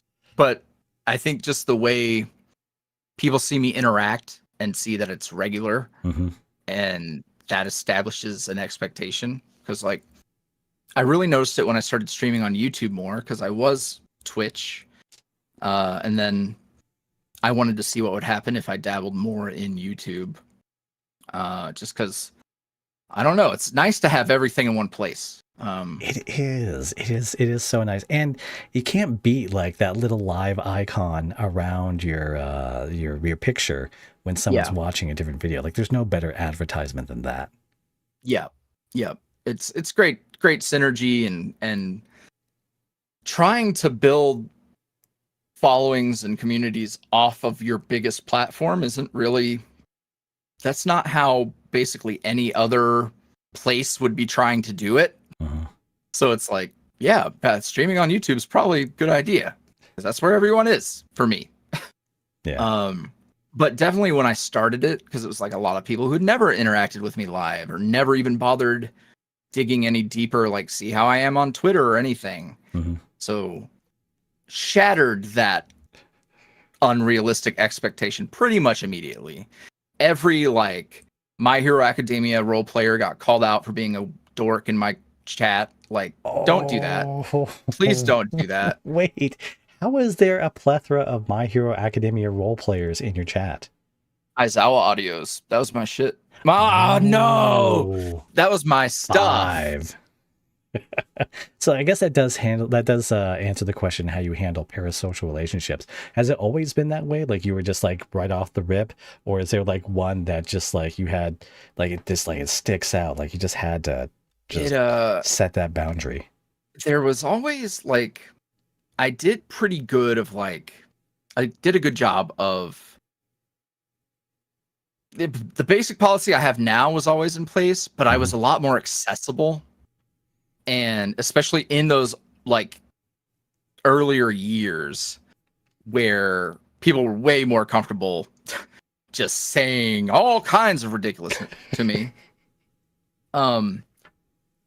yeah, I had to learn a lot of lessons the hard way. It was like we had a Discord server and it turned into the Wild West of like the amount of, oh man, what's a censored way to say the amount of nonsense that I had to deal with that I was not equipped to deal with. The amount of problems brought into my lap that should not have been my problem. The kind of ridiculous, petulant, I could go on. Anywho, so that got nuked. And then a few months later, out of the ashes came like 2.0 server that has rigorous rules. Yeah. That has no not safe for work, that isn't, well, first off, no like not safe for work images. Don't care if it's fan art of my characters. Don't care. Call me a square, call me a prude. You can go post it wherever you want. You can't post it here. Yeah. Because people will inevitably find a way to make it weird. Because like, don't get me wrong, like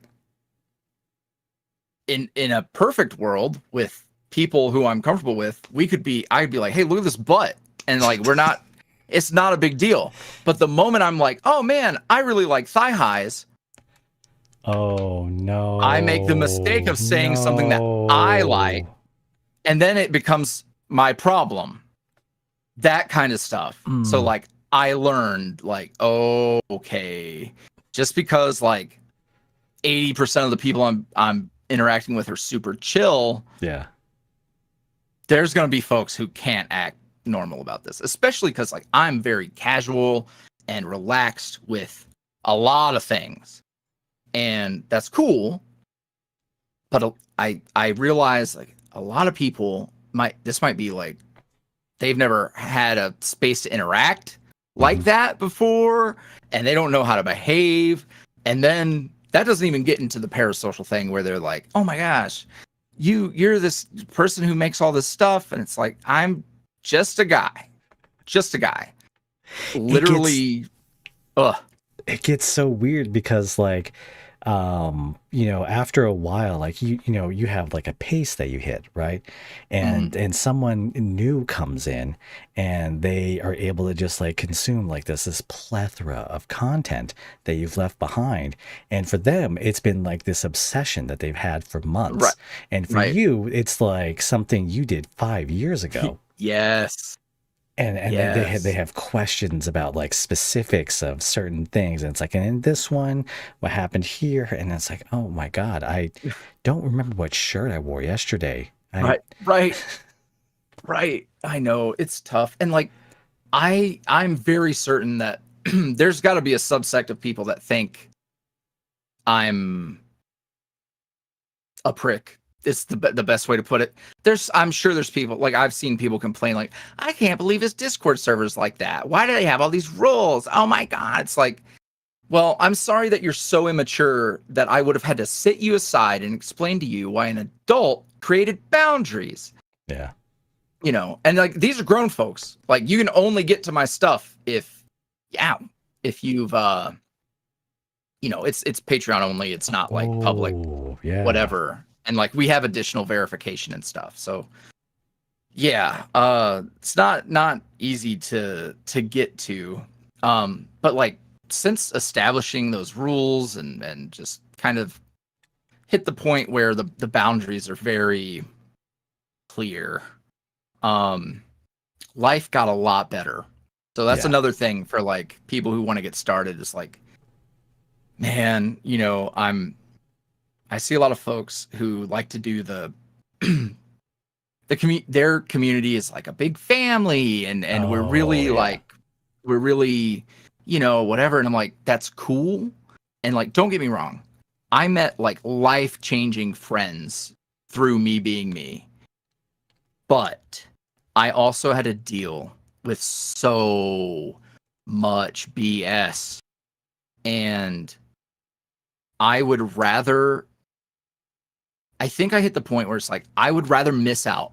I would rather miss out on potential cool people in my life than have to spend another minute on these kind of shenanigans. Mm-hmm. Because in my personal life, like I have like no nonsense. I had that in my past. So I did a really thorough job of weeding out whatever kind of headaches and interpersonal nonsense, whatever else. Did a really good job of being like, my plate is clear. Whatever nonsense I have to deal with, I've brought on myself. Yeah. So like that also has trickled over into how I carry myself now. Speaking of, are there people in your day-to-day like that know what you do? Like they know your channel? Do you have that play button just sitting up there next to the door and be like, oh, that old thing? Like that was funny.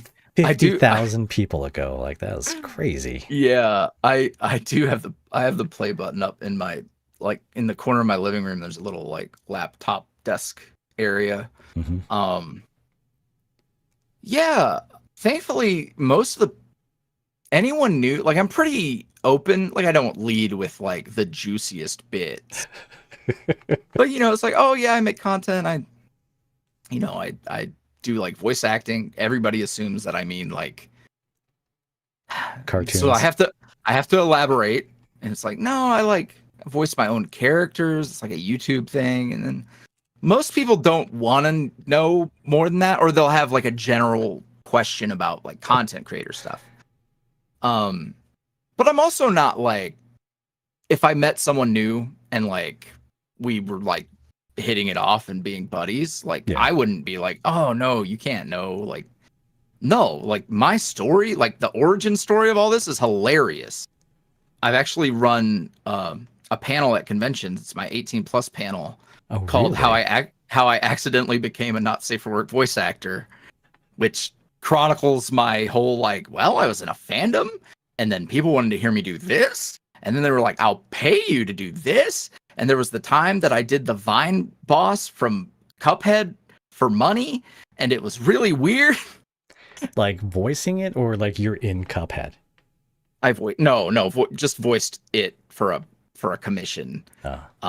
Whatever his name is. I don't even know. I didn't go there. I was like, I don't know what this is about. And I like Google the character and I'm like, oh, he's a plant monster. But he's also like a old-timey cartoon villain. So not my most proud performance. They have it on Netflix now. Have you seen that? I haven't. It like came out. I was like, oh, that's cool. That's coming out. Yeah. And then just the other day, I was like, wait, did that come out? That's funny that you bring it up, because literally like 2 days ago, I was like, wait, did Cuphead come out? Yeah, I think they got like 2 seasons worth. It's all right, like playing in the background kind of stuff. I couldn't get into the game myself. I would mash the button way too much. Oh, I'm bad. I'm so bad. I'm just bad at platformers in general. Like I tried to play in my adult life, tried to play like one of the Super Mario games, like the old, and I was like struggling on the first level. I'm like, that's embarrassing. And then I like went off to play COD or whatever I was playing back then. No way. Then now you have to stream it, right? Like that has to be your next stream. Like if you struggled on a Mario game, how can that I would side scroll. Oh man. I think it depends on because like I'm not bad at Dead Cells, for example. For some reason it worked out, but like something about like the time, I don't know, it was bad. Oh, you know what? Is it one of those things where you're playing on a flat screen so the timing is off? Because those old games are made for like the CRTs where there's that 60 hertz refresh rate. You know what? I don't know if it's true, but I'm going to say it is. That's what it was for sure. 100%. That's what happened. Had nothing to do with. I mean, that was a long time ago. Who knows? Do you have a Switch? I do.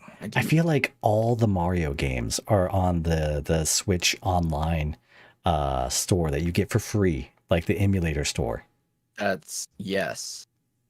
They are there. So are you okay? So the question is, next Yuri stream, are you committed to playing a Mario platformer and getting like a death counter? It depends on the timing.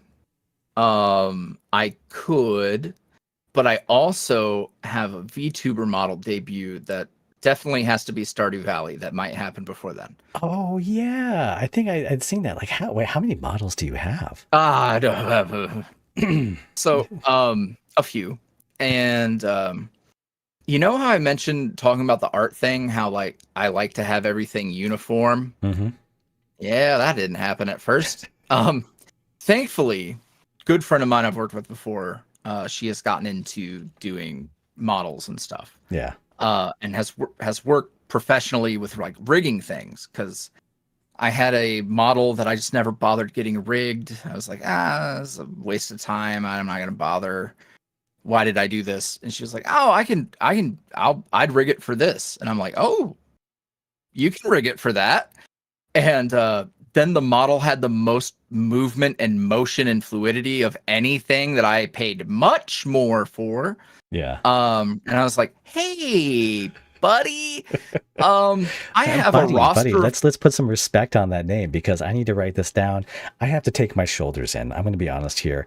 I had mine modeled after All Might, and to me, it was a brilliant idea. It was a big brain idea, and every piece of fan art that I have received afterwards is like this slim down dude that has like more symmetrical stuff going on. Like, I thought, like, I'd be like, yeah, let's get those buff arms. No one cares about that. So I have been for the longest time looking for someone to kind of like take it in a little. So let's get some respect on this person's name. Who is doing this fantastic work out there? That's my friend Caddy. Her at has a lot of Y's, so I but don't. it's linked in your live streams, right? Like, you do that thing. Yes, I think she should be. Yeah, she would be in there now for sure. Yeah, she's great. Very dope. So my hope is that over time I'm able to get my roster of boys. And a lot of people, when you incorporate like a VTuber to your thing, yeah, I think some people think like, oh, they just want to go be a VTuber, and it's like, I would rather die. I'm not streaming for like the bones of your content would not work for me. My brain is fuzzy. I'll have a bad day and tell somebody horrible things they can go do to themselves. It just won't be pretty. It won't be pretty. And I have the self-awareness to know, like, hey, if my brain feels like it's full of bees, don't go get in front of hundreds of people. Probably a bad idea. But like, I'm really excited about the concept of like incorporating like the VTuber models for like shorts or in character streams, etc. Stuff like that, that supplements what I'm already doing and also reaches a broader audience, because like I said, VTuber community and ASMR roleplay community, huge overlap. Yes. So like, I'm able to reach a bunch of people who have no idea what I'm up to, and then they show up and they're like, oh my gosh, this is a lot. And I'm like, yes, it is. You ever get that thing in your analytics where like Vox Akuma will have a stream, and then suddenly, like, in between all the other videos that are being recommended based on what your audience watches, there's like 3 different Vox Akuma live roleplay streams? It has definitely happened a couple of times. I don't know how he does it. The guy will go for 4 hours. I can't. I don't. Oh man, it's tough. That's why I have been trying to do more improv videos, because it's like, hey, this is going to help me when I'm on stream. And I'm horrified because the model that's going to be debuting, like, his whole thing is like, he's a florist. He like, people love that he info dumps about flowers. Yeah. Yeah, I didn't even write those scripts. I didn't write the flower shop stuff. I didn't do that part. So like, I don't have a personal knowledge of flowers, and people are gonna be like, oh my gosh, tell me about daisies. I'm gonna be like, let me pull up a Wikipedia article right now, and I can just tell you some stuff about daisies. I've got a plan, and that plan is I have a really cool book of like the language of flowers. It's like illustrated and real fun. Like, it was a really cool book. It's a gift. I'm gonna get that, and then like, maybe we have a a wheel spin or something, and one of the redemptions is like read a flower fact, and I will just random page in the book, so people can still get that. Yeah. And I don't have to break that immersion because it's like I know a couple of things. I only know a couple things, so I will be educated. That is commitment. That is amazing. Yeah. Oh man. What was I gonna ask next? I have you mentioned someone else writing your script. Yes, I did want to ask about that. Where do you source your scripts? So for the longest time, I want to say 3 years, wrote everything I ever recorded. Did not for the longest time know that people were doing like script fills and stuff. I thought everybody was doing it that way. So at that point, and my thing was like, because I started to get so original character centric. Yeah.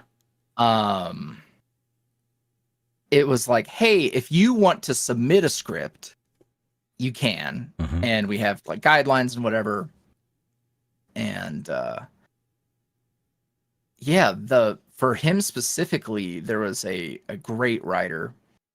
I don't know what they're up to now, but I always try to shout them out. Their name was Alicia Drace. Mm-hmm. Wrote the initial Talk Floral series because they pitched the idea, and I was like, I'm gonna make a character, and he's just gonna fill this role, and then when that's done, I'll run with him. Like I'll turn him into something. Yeah. So there's a whole lot of there's a whole lot of stuff where people will reference things from those early videos, and it's like, it's not technically canon. Like, I don't mention the name of the flower shop anymore because I feel I don't want to run with that, because that feels like it happened so long ago. It feels like to do it now, it's almost like a breach of the agreement we had, even though like we didn't really get into it. But like, I don't know. I don't want to tread, and I've built out like a whole thing for him. But other than that, we had script submissions, and now I've specifically started reaching out for like writers who want work. Yeah. Because like a lot of the submissions have been great, but they're always like a 7 out of 10, and that's just enough for me to be like, why don't I just go do something that I've made? Because it'll be like good. It's fine. Yeah. But like, man, I'm picky. And it at that point, it's like, I'll just do it myself. Those 7 out of 10s can be like so misleading though, because you'll have like just like a series of bangers to just like really hit it off. I checked out a video that just recently hit like 100K on its views, and it was a 7 out of 10. It still is a 7 out of 10 for what it is. And I was like, at the time, I was like, I'm pretty sure I felt like crap after I saw it like for half a week be a 7 out of 10. And like, man, that YouTube has this way where they game the green arrows, the gray down arrows, everything about it, and it gets like under your skin. The moment they were asking for feedback, I was like, this is the worst thing you could have made. This is the actual worst. Like, this makes me feel bad. So finally, it's like the version of what it is now, because it used to be worse. Yeah. Like the language they used when something wasn't performing well felt really like, I don't know, man. It wasn't outright mean, but it did not pass the smell check. Like, this just feels like you're negging me. Yeah, it's not good vibes. It's like, maybe you need to make another video. Your like, people usually perform like look, when you post, it doesn't really matter when you post, but like maybe this one sucked because you posted it at a weird time. I'm just saying, like, that could possibly be a reason. Yeah.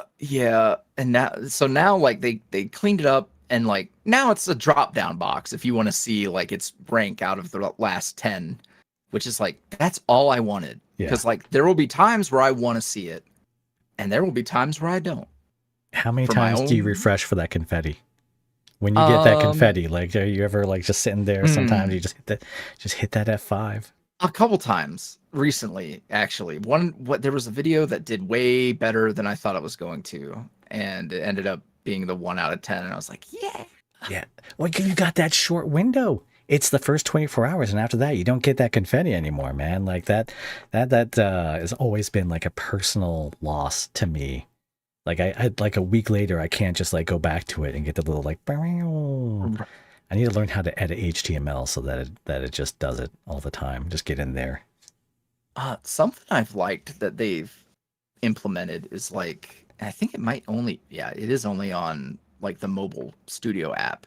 Yeah. But like, which don't put it on your phone. Tip for anyone, don't put that on your phone. You'll just look at it more. Anywho, it's on my phone. It's on my phone too. I love it. I heart every comment that ever comes by because I just can't stop looking at those notifications. I am, to say obsessed, to me, I just consider it part of the job now. Yeah. I gotta get better at not looking at like certain hours. Cause like if I get a like snooty comment when it's like 2 a.m. and I'm just laying in bed, I'm like, all right, there's about to be a murder. I'm sorry. You can hide them wrong from the channel. You know that, right? Like you can delete the comments. You can remove the comments. You can say like, hey, this person can't see me anymore. Yeah, but sinking a 3-pointer from half court is way more fun. What are we talking about? See, that's why my 2 a.m. me needs to not be on the internet. Yeah. Because I'll check somebody who really was just being a little dumb. And that's something that I've learned over time too, is how to know when I am not in a space to respond to something, or like, hey, this is going to come off. You are going to end up sounding way worse than you really need to right now. Yeah. Have you ever just been like screenshotted onto X and people be like, I can't believe he said this. This is crazy. I'm sure it has happened because I've hosted some like public decapitations. Like I've absolutely annihilated people before. Yeah. I want to say almost always when it was valid. And then the times where I was like, man, that's out of pocket, I'd go back and I'd be like, hey, y'all, don't be like me. I'm sorry. My bad. No, I'm sure there's people who like I've checked and they're like, I hate YuuriVoice. I can't believe you know what he said to me one time? He said, I'm trying to think of an example. Like you're not making fun of someone's family. You're addressing the issue, right? Like he's not saying like, oh, I hope that you step on a bent nail. It's always if someone's been rude and I'm just like, all right, you misguided fuck, I'm gonna dunk on you. Because like when I get the poison pen out, man, I will murder somebody. Like I will absolutely undress you. Yeah. Oh man. Speaking of non-Minecraft YouTubers, you can't say a Minecraft YouTuber after saying that, but who is it on the site that is your inspiration? Like, who do you look towards and say, like, this is my North Star? If I'm ever confused about, like, what I'm about to do, I kind of, like, just check in and say, what is this guy doing? Like, how is his deal going on? You know, I don't have a whole lot of those, but I'll give a shout out to my OG, Carlin Audio, very early when I was going to make the jump to YouTube. Yeah. Like brought me on to collaborate on like a Christmas thing that had a ton of people in it. And I was not established on YouTube or whatever. And I know the exact person who like put in a good word for me. And you know, like that's just been the homie. That's just been the homie for since then. Do you keep in contact? With Cartland, yeah, that's my guy. Like we're both really bad at like keeping in touch type situation. Yeah. But yeah, no, that's my guy. No, we've worked on stuff together. He's been in bittersweet. Yeah, we've worked on a bunch of stuff. Uh, great dude. I love Cardlin. So Yeah, I've I gotten a think few voice comparisons to him, so it made me check out his stuff, and I was like, oh my god, this guy's been around for a long time. I always feel like I'm playing catch up. That's why I'm posting like 2 videos a week, is because it's like there's just never enough time to catch up to everything else everyone else done. So like yeah, he's always looked like a really solid dude, and one day I will work up the nerve to say, hey, would you like to come onto the podcast? Maybe someday this summer. I don't know. I yeah, got a few people that are kind enough to line up. One, it's Esme Jones, will be on the podcast next week. She is an established writer on Reddit. Have you ever sourced a script from Reddit, or do you know about the ASMR Script Haven I that is on do Reddit?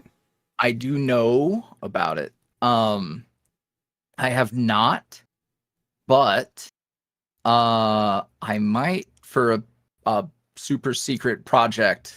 I might actually comb for a few just because I don't have enough time in the day Yeah. at this point. So it's like, that's a great resource to probably tap into, even if it's just for like, a handful. Yeah, I was so late to the party finding out how like the whole community worked. Yeah. I was oblivious, had no clue.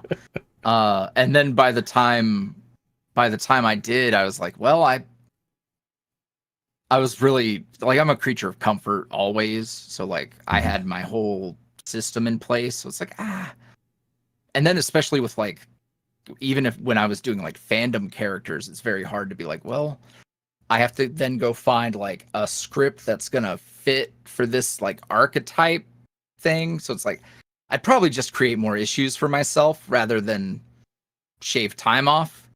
Yeah. Yeah, so that's kind of the vibe. But I've worked with a few people more hand in hand, like commissioning writing. Which is, I mean, more of a thing. But when you find someone who, I was like, some of them it'll be like, it's like a 7 out of 10, and then I'm just like, well, I would just do it myself then. Yeah. Finding some folks who can give you some 10 out of 10s consistently. 1 out of 10s or 10 out of 10s? 10 out of 10s. 10 out of 10s. That's rough. No, if you wanted to find 1 out of 10s, you could probably find those though. Well, shout out. Shout out. If I were to shout out an author that's given me consistently 1 out of 10s, who has her own, I believe it's a Ko-fi, it would be Quick Lock Abyss. She does these really great emotional argument ASMRs, and I believe she's been commissioned almost fairly regularly by Tingly Tones. That's who I see has been paying for most of the scripts here recently, but just a really solid writer and someone I always suggest to people. Dang, that's awesome. Yeah, I think it's, while I didn't know, I was like a babe in the woods, had no clue. It's really cool how there's this synergy between writers and voice actors, because it's like, I think in other niches where there's like different types of art that overlap, you don't always find that synergy where people are like, yeah, you can use this, and because it's cool that you're using it for what you do, and it's cool for you because you're using what I do, and it's like a happy unison. Whereas I feel like in a lot of other avenues, it's way more like it doesn't go hand in hand like that. So it's a really neat thing. Yeah, no, it's because I love the writing part so much. Yeah. I think where I struggle was like I didn't so I got an ADHD diagnosis last year and Hmm. realized how hard things were. And it's like, so that's why I like live like a caveman. Like I just had to brute force my way through a lot of struggles. So that's why I said like a lot of the time I was just kind of like failing upward, where like things would like come to a screeching halt, but eventually I'd just dust myself off and do it again. Well, it's a good story of just how consistency and like not letting the what is it, the dips and the plateaus like getting in the way, but like plugging away and knowing that like you believe in your craft. For me, that's always been a guiding principle. Like if I get a 9 out of 10 or a 10 out of 10, I will be like a little bit sad. I might change a title. I might change, not rarely change a Right. thumbnail anymore, but then I will think of the next crazy thing I want to do and use that as like the distraction away from how this video is, because I can't change the video at this point. Like Right. there's nothing that I can do about that.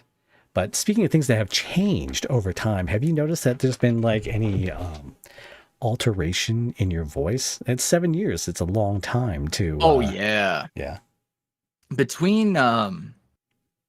Between like the upgrades and microphones over time and just how I've settled into my voice, I guess. Um, because like the early days, like much higher, lighter, twinky voice was what was getting things done for me. Yeah. Um, because I didn't trust that I could do different voices. And even then, like my range isn't great. I'll throw on an accent and just alter. The writing does so much heavy lifting because I Yeah. can build in differences. Um, and over time, like those little niches I've carved out in different areas of my voice have gotten more defined. So that's worked out. Um, and honestly, just learning like people are way more forgiving than you can ever really imagine. People are wonderful. Um, so I might feel some type of way about a voice or like, oh man, this. I've had times where I'll record almost the whole audio or the whole audio and Hmm. go back and listen, and I'm like, I want to ditch this whole thing. This doesn't sound right. No, have you ever done that? I'm sure I have, but I've been more somewhere along the way. I taught myself that like, hey, hitting the save button Yeah. and posting is way more effective than beating it into your head that it has to be perfect, because Mhm. otherwise I'll never post anything. And I've seen videos that I've hated Yeah. that I was so critical of go nuts. So it's like I need to get out of my own way. But also it's a fine line for me because I'll start cutting corners or I'll be too forgiving. Hmm. And it's like, well, don't do that. Don't do that. So it's always nice to I don't know. I have a barometer. And now that like it's crazy. Now that I'm medicated, that's really not a hard thing for me to do. Like I don't really feel inclined to cut corners because I'm able to sit down and work when I need to work rather than like take all day to accomplish one task. So Very true. I was actually curious because I've heard a lot of creatives always lament how they feel like they're different on medication, but you're saying it's a net positive in your work oh here. yeah. So like obviously like medications are going to be different for everybody. Hmm. Um for me in particular, like I one got very lucky and the first thing that we tried worked really well for me, and then it was like, well, can we fine tune it with maybe adding this or adding that? But along the way nothing was ever like I never had the I lost my shine thing, because I just don't think that's what is going on. But like, Yeah. just It's not the I'm not the Stephen King, doctor. I have to be drunk to write kind of situation. Right. Yeah, no, nothing like that. No, my big issue was like staying on task or getting started on a task Mhm. was like this immense hill to climb for whatever reason. And then it's like, well, I finally completed the one task that really felt like it took me forever to get up to do, and then I was done. And it's like, you're not done. You did dishes. You put dishes in the dishwasher. Like, that's not, you're not done. What do you mean done? So a lot of those hurdles that I was constantly hitting, I always explained it like what my issue was like, so let's say my brain is a car, Mhm. and most days it's an automatic, and you get in and you go and it's fine. And then some days I'd get up and my brain is a manual, but no one's ever taught me how to drive a manual. Yeah. And I'd sputter and like wear out my gears, and I'd finally get to where I was going, but then the car would be really beat up. So then it like requires some maintenance. So that was basically all of the 7 years that I was working until a couple months ago. So things are awesome now. That's really great to hear. I'm really glad about that for you. One of the things you talked about with your Patreon is how it's you're setting out like different rewards, and there's things on Patreon that are not on YouTube, and you say it makes up Yeah. 90% of your business. Oh, So yeah. my question is, what is your favorite thing about posting to Patreon? You know, I wish, I think over time, because like there wasn't a whole lot of, how words are difficult. Um, there's not a whole lot that's super fun about it right now. And I think like for a long time, I we used to get a lot of comments and people would really be yapping on a post, Mm-hmm. and like numbers in terms of membership have gone up, but that kind of interaction on the like spicy finales and stuff, it's not really there. And it doesn't, and like for one, like there's not really a whole reason to like Patreon posts. So Yeah, that, that's weird, right? yeah, so like that, I don't really use that as a metric, but usually like I've reasoned it this way. Mm-hmm. If someone's listened to something that I've posted there and they don't comment, I'm going to assume that that is a sign of it being good as well. Yeah. Cuz like yeah, Well, you them have yapping your about it in the Discord, right? So, yeah, and like, don't you feel that's like where a that lot of, funnels a lot of the feedback? I think so. That's actually a great point. That probably is where a lot of that goes. So like someone who is on the Discord and obviously on Patreon, they might be like, "Hey, I have a comment, but maybe this is better suited if I go post it in the, in the Discord," which that is a great point because the most active and chatty people tend to be on the Discord anyways. Yeah. And So that also might be it. like, you're kind of like called out when you post like a comment on a spicy Right. Patreon post, right? Right. Because like Right. they're like, "Oh, it's that person. They always say that this is Right. leg shattering or something." Like, Right. Right. do you want to Yeah. be known as that person, or maybe you just want to talk about it with a few of your friends Right. on Discord? Right. Exactly. And I think that's a good point, cuz like back in the day, people would be pretty flagrant with how they would compliment. They wouldn't just say compliments to the chef. It would be Yeah. like not uncomfortable, but definitely like, dang, you, thanks. I All right. That has definitely subsided. There's not as much of that. Unless if I post a banger Yeah. where I'm like, I know that we struck gold with this one. There's usually some stuff, but like I've had to go back, years and years back in posts and stuff. And I've seen like, wow, people were really like active back then. But I mean, they're parting ways with their money. So it's not that they're uninterested or unsatisfied.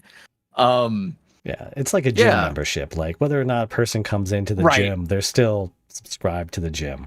Right. Yeah, exactly. So yeah, so I mean, the rawest answer for that is like, my favorite part of posting to Patreon is usually that I got the work done. It's usually like, yes, I did the work. Which is that's more my brain situation versus the reality of things. Well, it's like it's a deliverable, right? So like, whereas YouTube, it is has something with discovery, and it has a chance to like provide growth. Like, you know, the post on Patreon is turning in your book report. You know, your book report is due. People are expecting your book report, and you know, you want to do a good job, but also it is that pressure that mounts over time. So I can understand where that comes from. Yep. And you know, there is one thing that did make me think of the one thing that I really enjoy about posting on Patreon is when you see someone join, and then you see them upgrade their pledge. And then you see them upgrade their pledge again, because you know, it's like, oh, you're having a good time, huh? It's just, it's like, and I like that there's that degree of separation too, where it's not like, I'm looking at you, what I am, I can see you there, but like, you don't know. But it's a nice like confirmation that like, hey, my upselling, like my process actually works. Yeah. Like not to be like Mr. Capitalist man, but like listen. Well, it's still something that people want to know about. Like if they go to your Patreon now and they see what's separated out between the different tiers, knowing that you're able to drive someone from the first tier where they're happy with what they've spent to the next tier and they're still happy with what they spent to the final tier, and they're like, I want to stay here. That is a very valuable lesson. And what is your Patreon? Let's give your Patreon a little plug for anyone that wants to check it out. That is 18 years or older. You're gonna have to listen and type it in yourself. Right. You wouldn't be able to see anything anyways if you got there. Because they have some stringent what can be public and what can be not rules. Yeah. Patreon.com/YuuriVoice. It's pretty to use. That's the biggest thing. It's always funny when people will be like, oh, at this point, people don't know about the origin of the YuuriVoice name, but like Yuri was the character from Yuri on Ice. Yes. I just thought that was your name. Like, how many people come to and it's like, oh, this guy is Yuri. Yep. All the time. I for like the first 2 years, it like was a mild annoyance. And then I realized, like, I mean, you can't be annoyed. Like, that's just how it is. And now like people just assume like he went by Yuri for no reason. My name is definitely not Yuri. Like we'll just tell people it is that way, that we don't have to worry about you getting into any kind of trouble. Oh, that's fair. Yeah. Oh, it's a funny thing about that too is like it is certainly much more common for people to be closed-faced creators in this niche. And I've always just been wide open because like I knew early on that if I was like, I knew my own insecurities were going to get me, where it's like, oh man, these people act like they like me, but like if they knew it was me, they wouldn't like me. So like I ripped that Band-Aid off within like 2 weeks of having a blog. So I was just like, this is me. If you don't like it, go screw yourself. And that's helped a lot actually with like I don't know, just like getting comfortable with myself and my own like foundation, I guess. Well, yeah, it has to be like a big boost. Like people in your YouTube shorts, right? Like within the first page, they can see your face. Me. Oh yeah, I sure was crying. I love that. It's like, oh, jump scare. It's fine. It's endearing. Oh yeah. Well, I mean, it's a heartfelt. Yeah. That's the thing. If it was me, there are some things that I would not have left because it's like, oh man, that is like right there. But no, that was awesome when we hit the plushie goal real fast. Yeah. That was dope. But yeah, like no, my Instagram, I post my cats, my face. I don't give a damn. That's I really just cool. Have you realized thought like, about using like the live streaming just from your phone? Like where it's like, just pointed at you and it's like boom, I got what, an hour or two. I just want right. to not bother with this VTuber stuff and just try live streaming like that. I've thought about it, but like my I I'm lucky that this like I like to refer to it as my me tuber. Mm-hmm. Cute as hell. So like I 9 times out of 10, like don't get me wrong, like I do like face cam, but I don't know. He's cute. I like him, and Oh yeah, it's a lot of fun. I can be sitting here and not worried about how like these headphones give me a dent. Uh Are you're gonna literally call me out on the headphone dent in my hair? Like I just wake up and I check my hair the next morning to see if it still has that dent. Oh my god, it's right. so bad. What so you mentioned you have a debut coming up. For people that Yeah. don't know, this is in VTubing culture. It is somewhat inspired by idol culture, in which someone debuts, they come out. It is not exactly like the Southern debutante. It is not like a quinceañera. It is that you are revealing a new art project, basically, to the world. And YouTube might call it a premiere. And so Yeah. debuting a new model would be showing it off and how it moves and all the different stuff. And sometimes, like you've talked about, some lore and stuff. So you have that debut coming up. Are there any other projects that you're really excited for? Oh man. Yes. So I have oh man, if I get super into it. So there's a whole other side thing that is also tied into VTubing. Mhm. It's a separate model, separate art style, separate everything, because one of the issues with YuuriVoice, the brand, the channel and everything, is the sheer amount of variety is detrimental sometimes. Um, I think the ceiling is much higher if it's one character, one voice, one expectation that is always met, because I have a lot of churn on Patreon Mhm. because like, hey, some people might show up for one or two characters, but if like other like character number 3 has been getting a ton of work, like, well, they're gonna go. Like there's no reason to stay. And that's not, Yeah. I mean, that's just how it works. And I'm very lucky that it's worked out that way. But I also see the value in having a singular brand with a singular voice and character, because then if that pops off, I also have this great synergy between the two brands. So that's the whole thing, and I'm very excited for that. I just set up his stream deck today with all of the hotkeys and everything. I'm a Wow. real I'm a real boy. So You've got a um stream deck and everything. I've looked at those. Like, no, it'd be nice to have like the toggles. I have these like little presets that I never use, and God right. willing, like one day I'll remember. But it is tough without just having a button with a picture on it.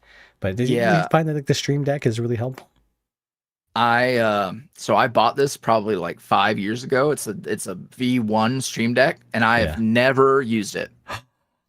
It has been on every desk because I've moved. I've moved houses. I've moved states. It has been on every desk, and I have never used it. So I do think it's going to be really useful now that I'm finally getting around to setting it up. Well, Um, I hope it is. yeah, yeah. It was really. I mean, it's a pain setting it, because like I also did like do a custom picture thing because I need to see what I'm clicking on, because it's faster than reading like a little note on it. So Yeah. I did all that, and it didn't take forever, but like 2 hours of like doing hotkeys in VTube Studio and doing it through the little app thing. Like, yeah, that's not exactly the most riveting work Oh, it's the reason why I don't have like a point bot set up on my stream. It's just because the idea of going through all the steps of making it work just kills my joy. Is Yeah. there something that you is outside your comfort zone that you haven't tried in the 7 years that you've been a content creator? Um, you know, hmm.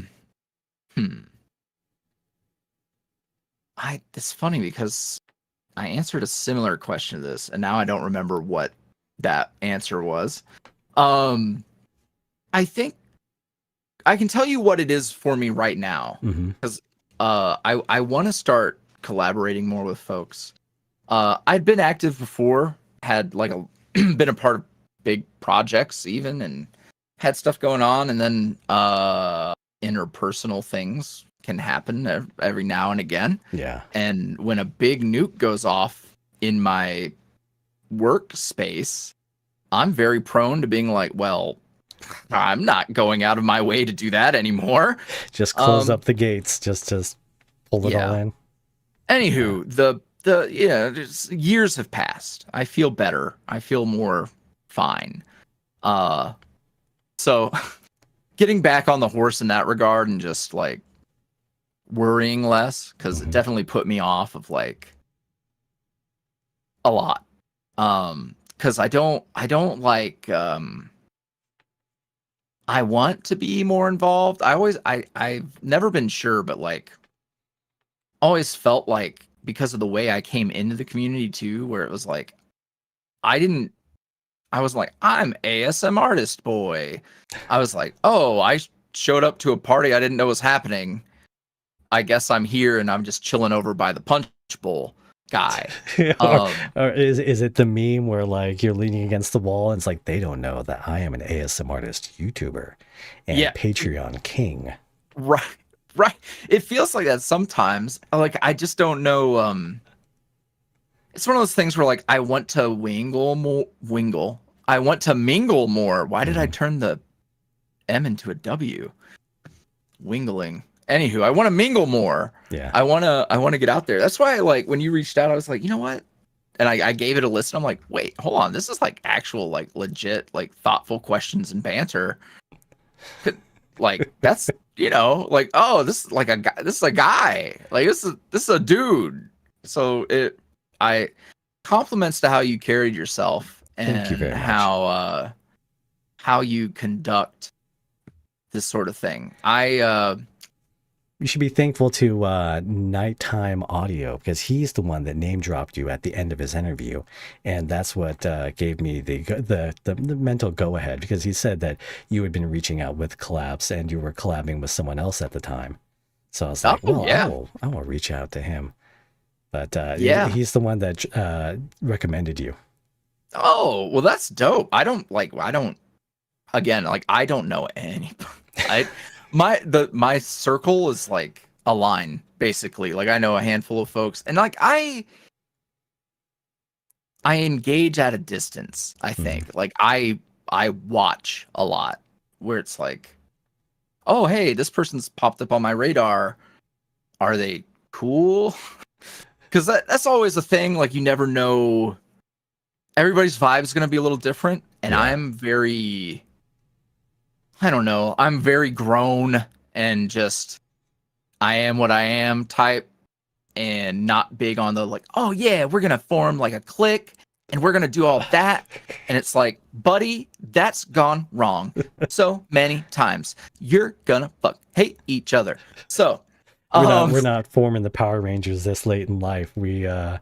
It's finding a good coworker at this point. yeah, and like, and the thing is like friendships can bud out of that. That's the big thing for me is like, I don't. It's a big thing in the VTube community too, where it's like, oh, we're buddies for the sake of building our thing, but then you get like, well, that's a great way to like build resentment and people like being petty little high schoolers.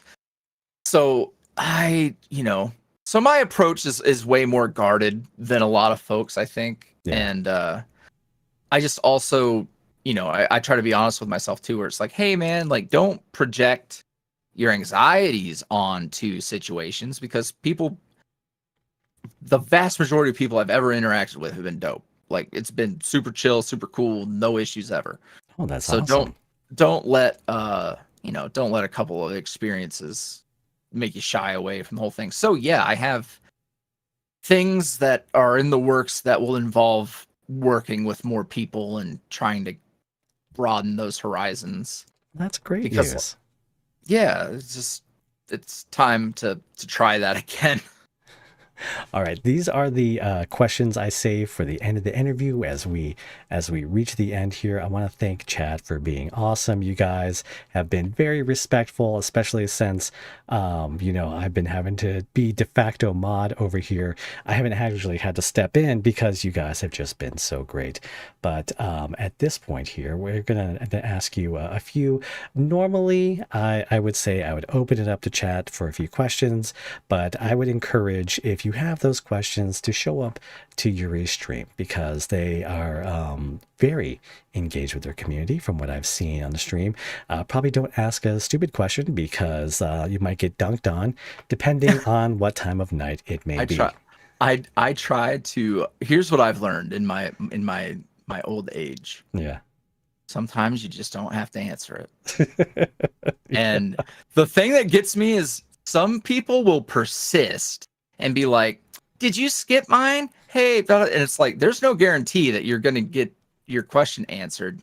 And I'm trying to spare you. And then if they start spamming it, then, well, to the guillotine you go. But otherwise, no, it's great. We have a ton of fun.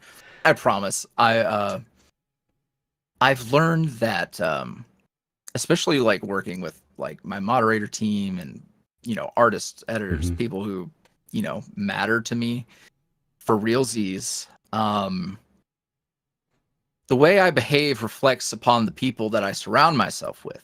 Oh, and my that God. matters. It does, and it doesn't, and it feels like it shouldn't sometimes. But yeah, like because it's these people, like, they give of their time. Like, whatever we pay some artist, it's not enough. It is never equal to the amount of time that they're going to spend, like, either on training or on making something that's amazing, or just like being an awesome person. Like, there's no way to ever properly financially compensate that. So it's also like this weight that you carry along with you when you present yourself, that their investment in you is also that you don't turn out to be someone that gets a twit longer, every other week. No, for sure. And like, I think young creators who try to get into big spaces like that, I think a lot of it probably is age, because like, I think I would not have been prepared for any kind of success up until a certain age for me. And even then, like, I had to learn a whole lot the hard way. So like, imagining myself in those same situations, if you slide that time frame back more, it's like, oh no, I wouldn't. That would be horrible for everyone. So that's another thing, is like, I try to remind myself, like, a lot of people won't learn things unless they learn them the hard way. I'm the same way. So it's like, I'm not here to finger wag nobody. I want to see people treat people well, and that's about it. And I'm big on minding my own business too. Like, I might see stuff that I'm like, I wouldn't do that. Ain't my business though. And I feel like I wish more folks would kind of adopt that sometimes. Yeah. I have a question here that I've written down. It's about questionable things. I'm gonna nix that, because I have one that has vexed me for the entirety of my career. It is one that has haunted me. It is one that I feel like I can never get quite right. How do you deal with stomach noises? I'm gonna I'm a flip my table. large. I'm gonna flip my table, aren't I? You're gonna tell me that you have nothing when it comes to that, and it just never happened. I am gonna flip my fucking I table. Just tell me. Just tell me. It is past I midnight. It is 1 it, o'clock where I am. Just tell it me. It's okay. It's okay. You're gonna tell me it's that you I never struggled with this, did you? so I'm a rotund fellow. Mm-hmm. So I think Mm-hmm. maybe all the padding prevent prevents any of that. What happens to me sometimes is I'll get like a throat noise, almost like a indi- it's not indigestion. It's just kind of like a little bubbly going on in there. That Mm-hmm. happens sometimes, but you know, for all the strange things I've put in my mouth, that was not hmm. Oh, Anywho, okay. intestinal fortitude is a Mm-hmm. strong suit of mine. Yes. That's where I was trying to go. But That is amazing. All right. So, what is the movie you have seen the most times? oh man, this is so I'm I can't say for certain, but I feel fairly confident that it is Gladiator with Russell Crowe. Is that just because it was on TNT forever? Like, is that why? It's my so for whatever so bear in mind this is like pre-streaming, pre like really I mean no DVR didn't exist. Yeah. It like barely existed when I was, at the point where I would be thinking about what movies I was watching that much. Um my old man just loved that damn movie, and we had a habit of like throwing on a VHS or something Uh huh. or DVD, whatever it was at that point. And it would just be on. It was like, we'll just idly have this on. And like, dang, I love Gladiator. It um, is so good. It is.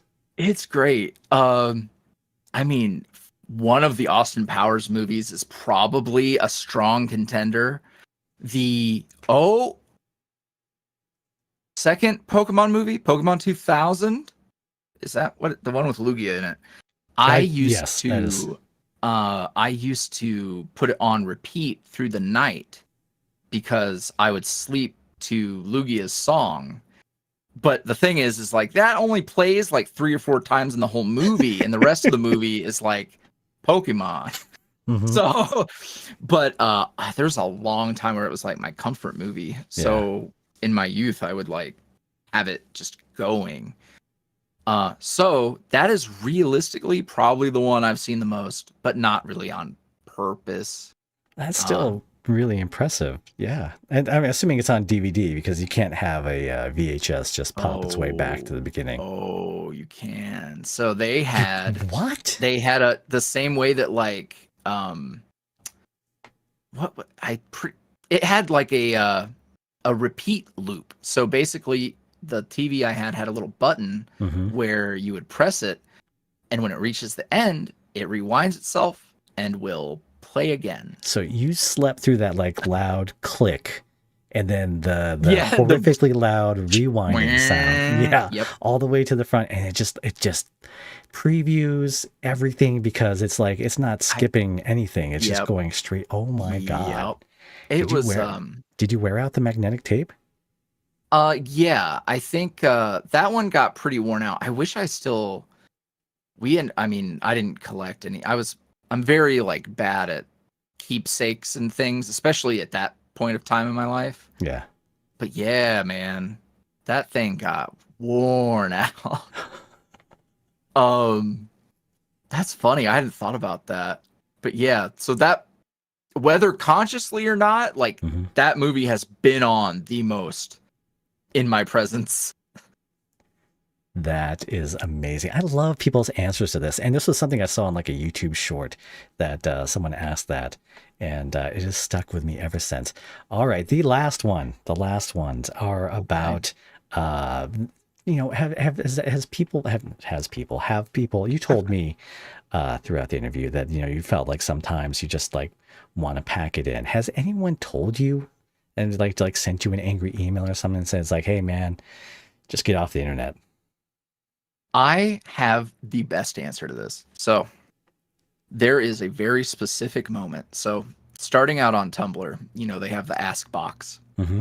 and I mean, I'm for going to the assume most that part, that's true because I have no experience with Tumblr. well, it's a safer place now. It used to be the Wild West. It whew, I was forged to the flames of like 2012 Tumblr. It was a mess. So that's why like a lot doesn't even faze me at this point. I've Yeah. seen it all. But when Yuri on Ice was winding down, it had like a couple episodes left. Or maybe it had ended, but like the fandom was still very like vibrant. Mm-hmm. I got an anonymous ask that said, I can't wait for this fandom to die, so your blog will die.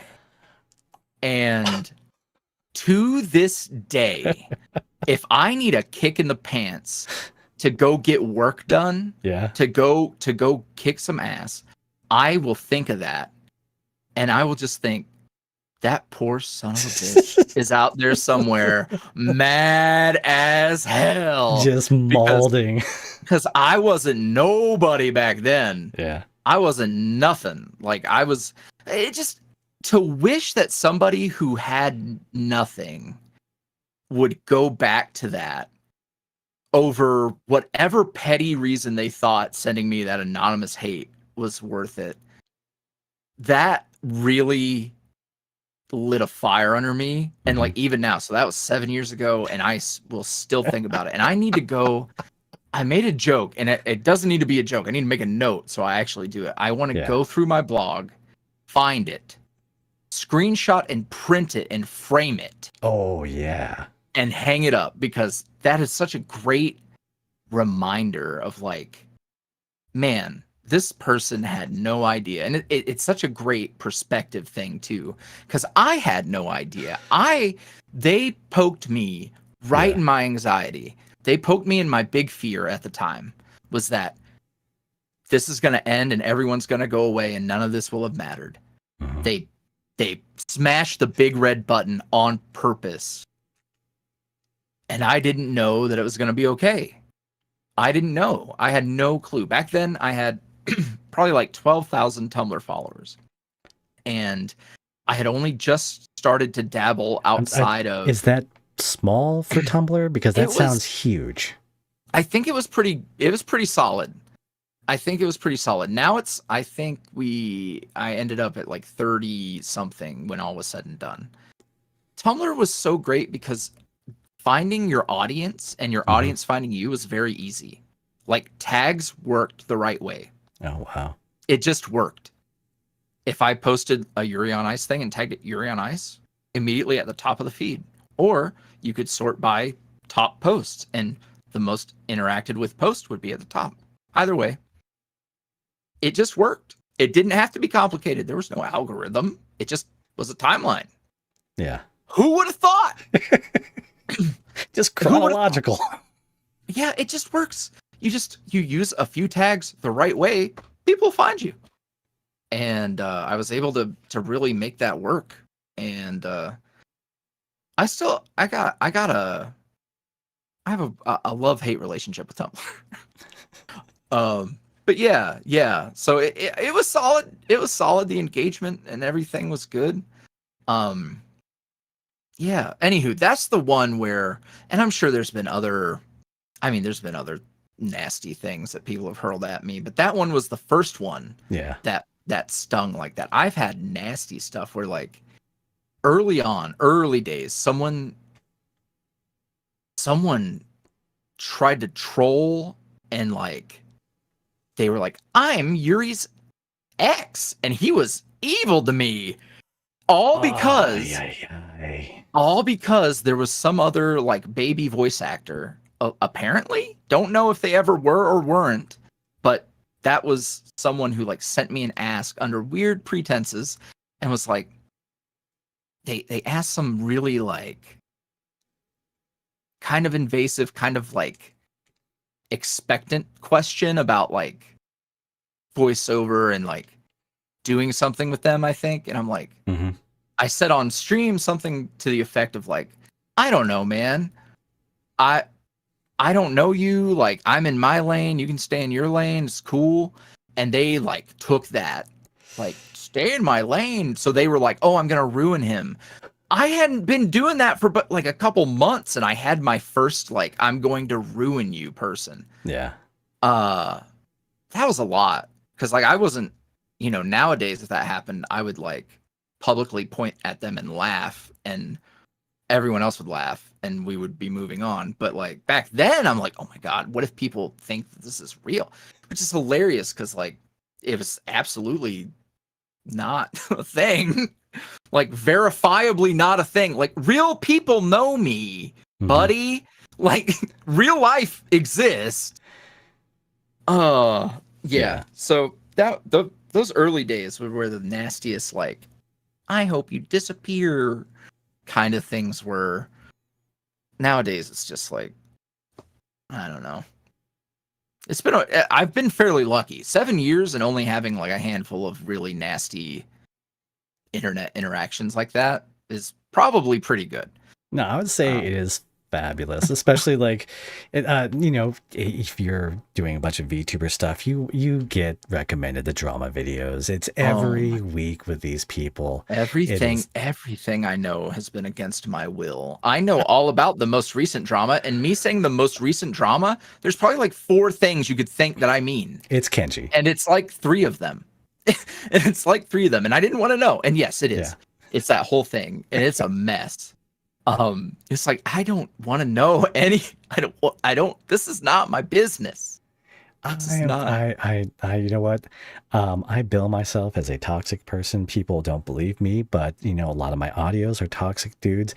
I enjoy some toxic things. I enjoy some drama. I will eat that up. That and like, anything I see about Dark Side Phil, like those are the 2 things. Like those are my indulgences right there. I saw you interacting with the Dark Side Phil thing, and it reminded me of when he went viral for sucking at that Zelda puzzle. Yes. And people were like, oh my God, this guy. And I'm like, I was there when the texts were written. I've seen what this man is capable of. No. Oh my God. Okay, look, this part can't go on stream. I'm going to wrap it up, and I need to talk your ear off for about like 3 minutes. All right. All right. Everyone, thank you very much for joining us on the Friendly Experience podcast. Remember, it is brought to you by Milk. Drink your milk, get those bones strong, and continue to buy milk. Have a good night. Love a good strong bone. I hadn't ended the stream yet. Fantastic.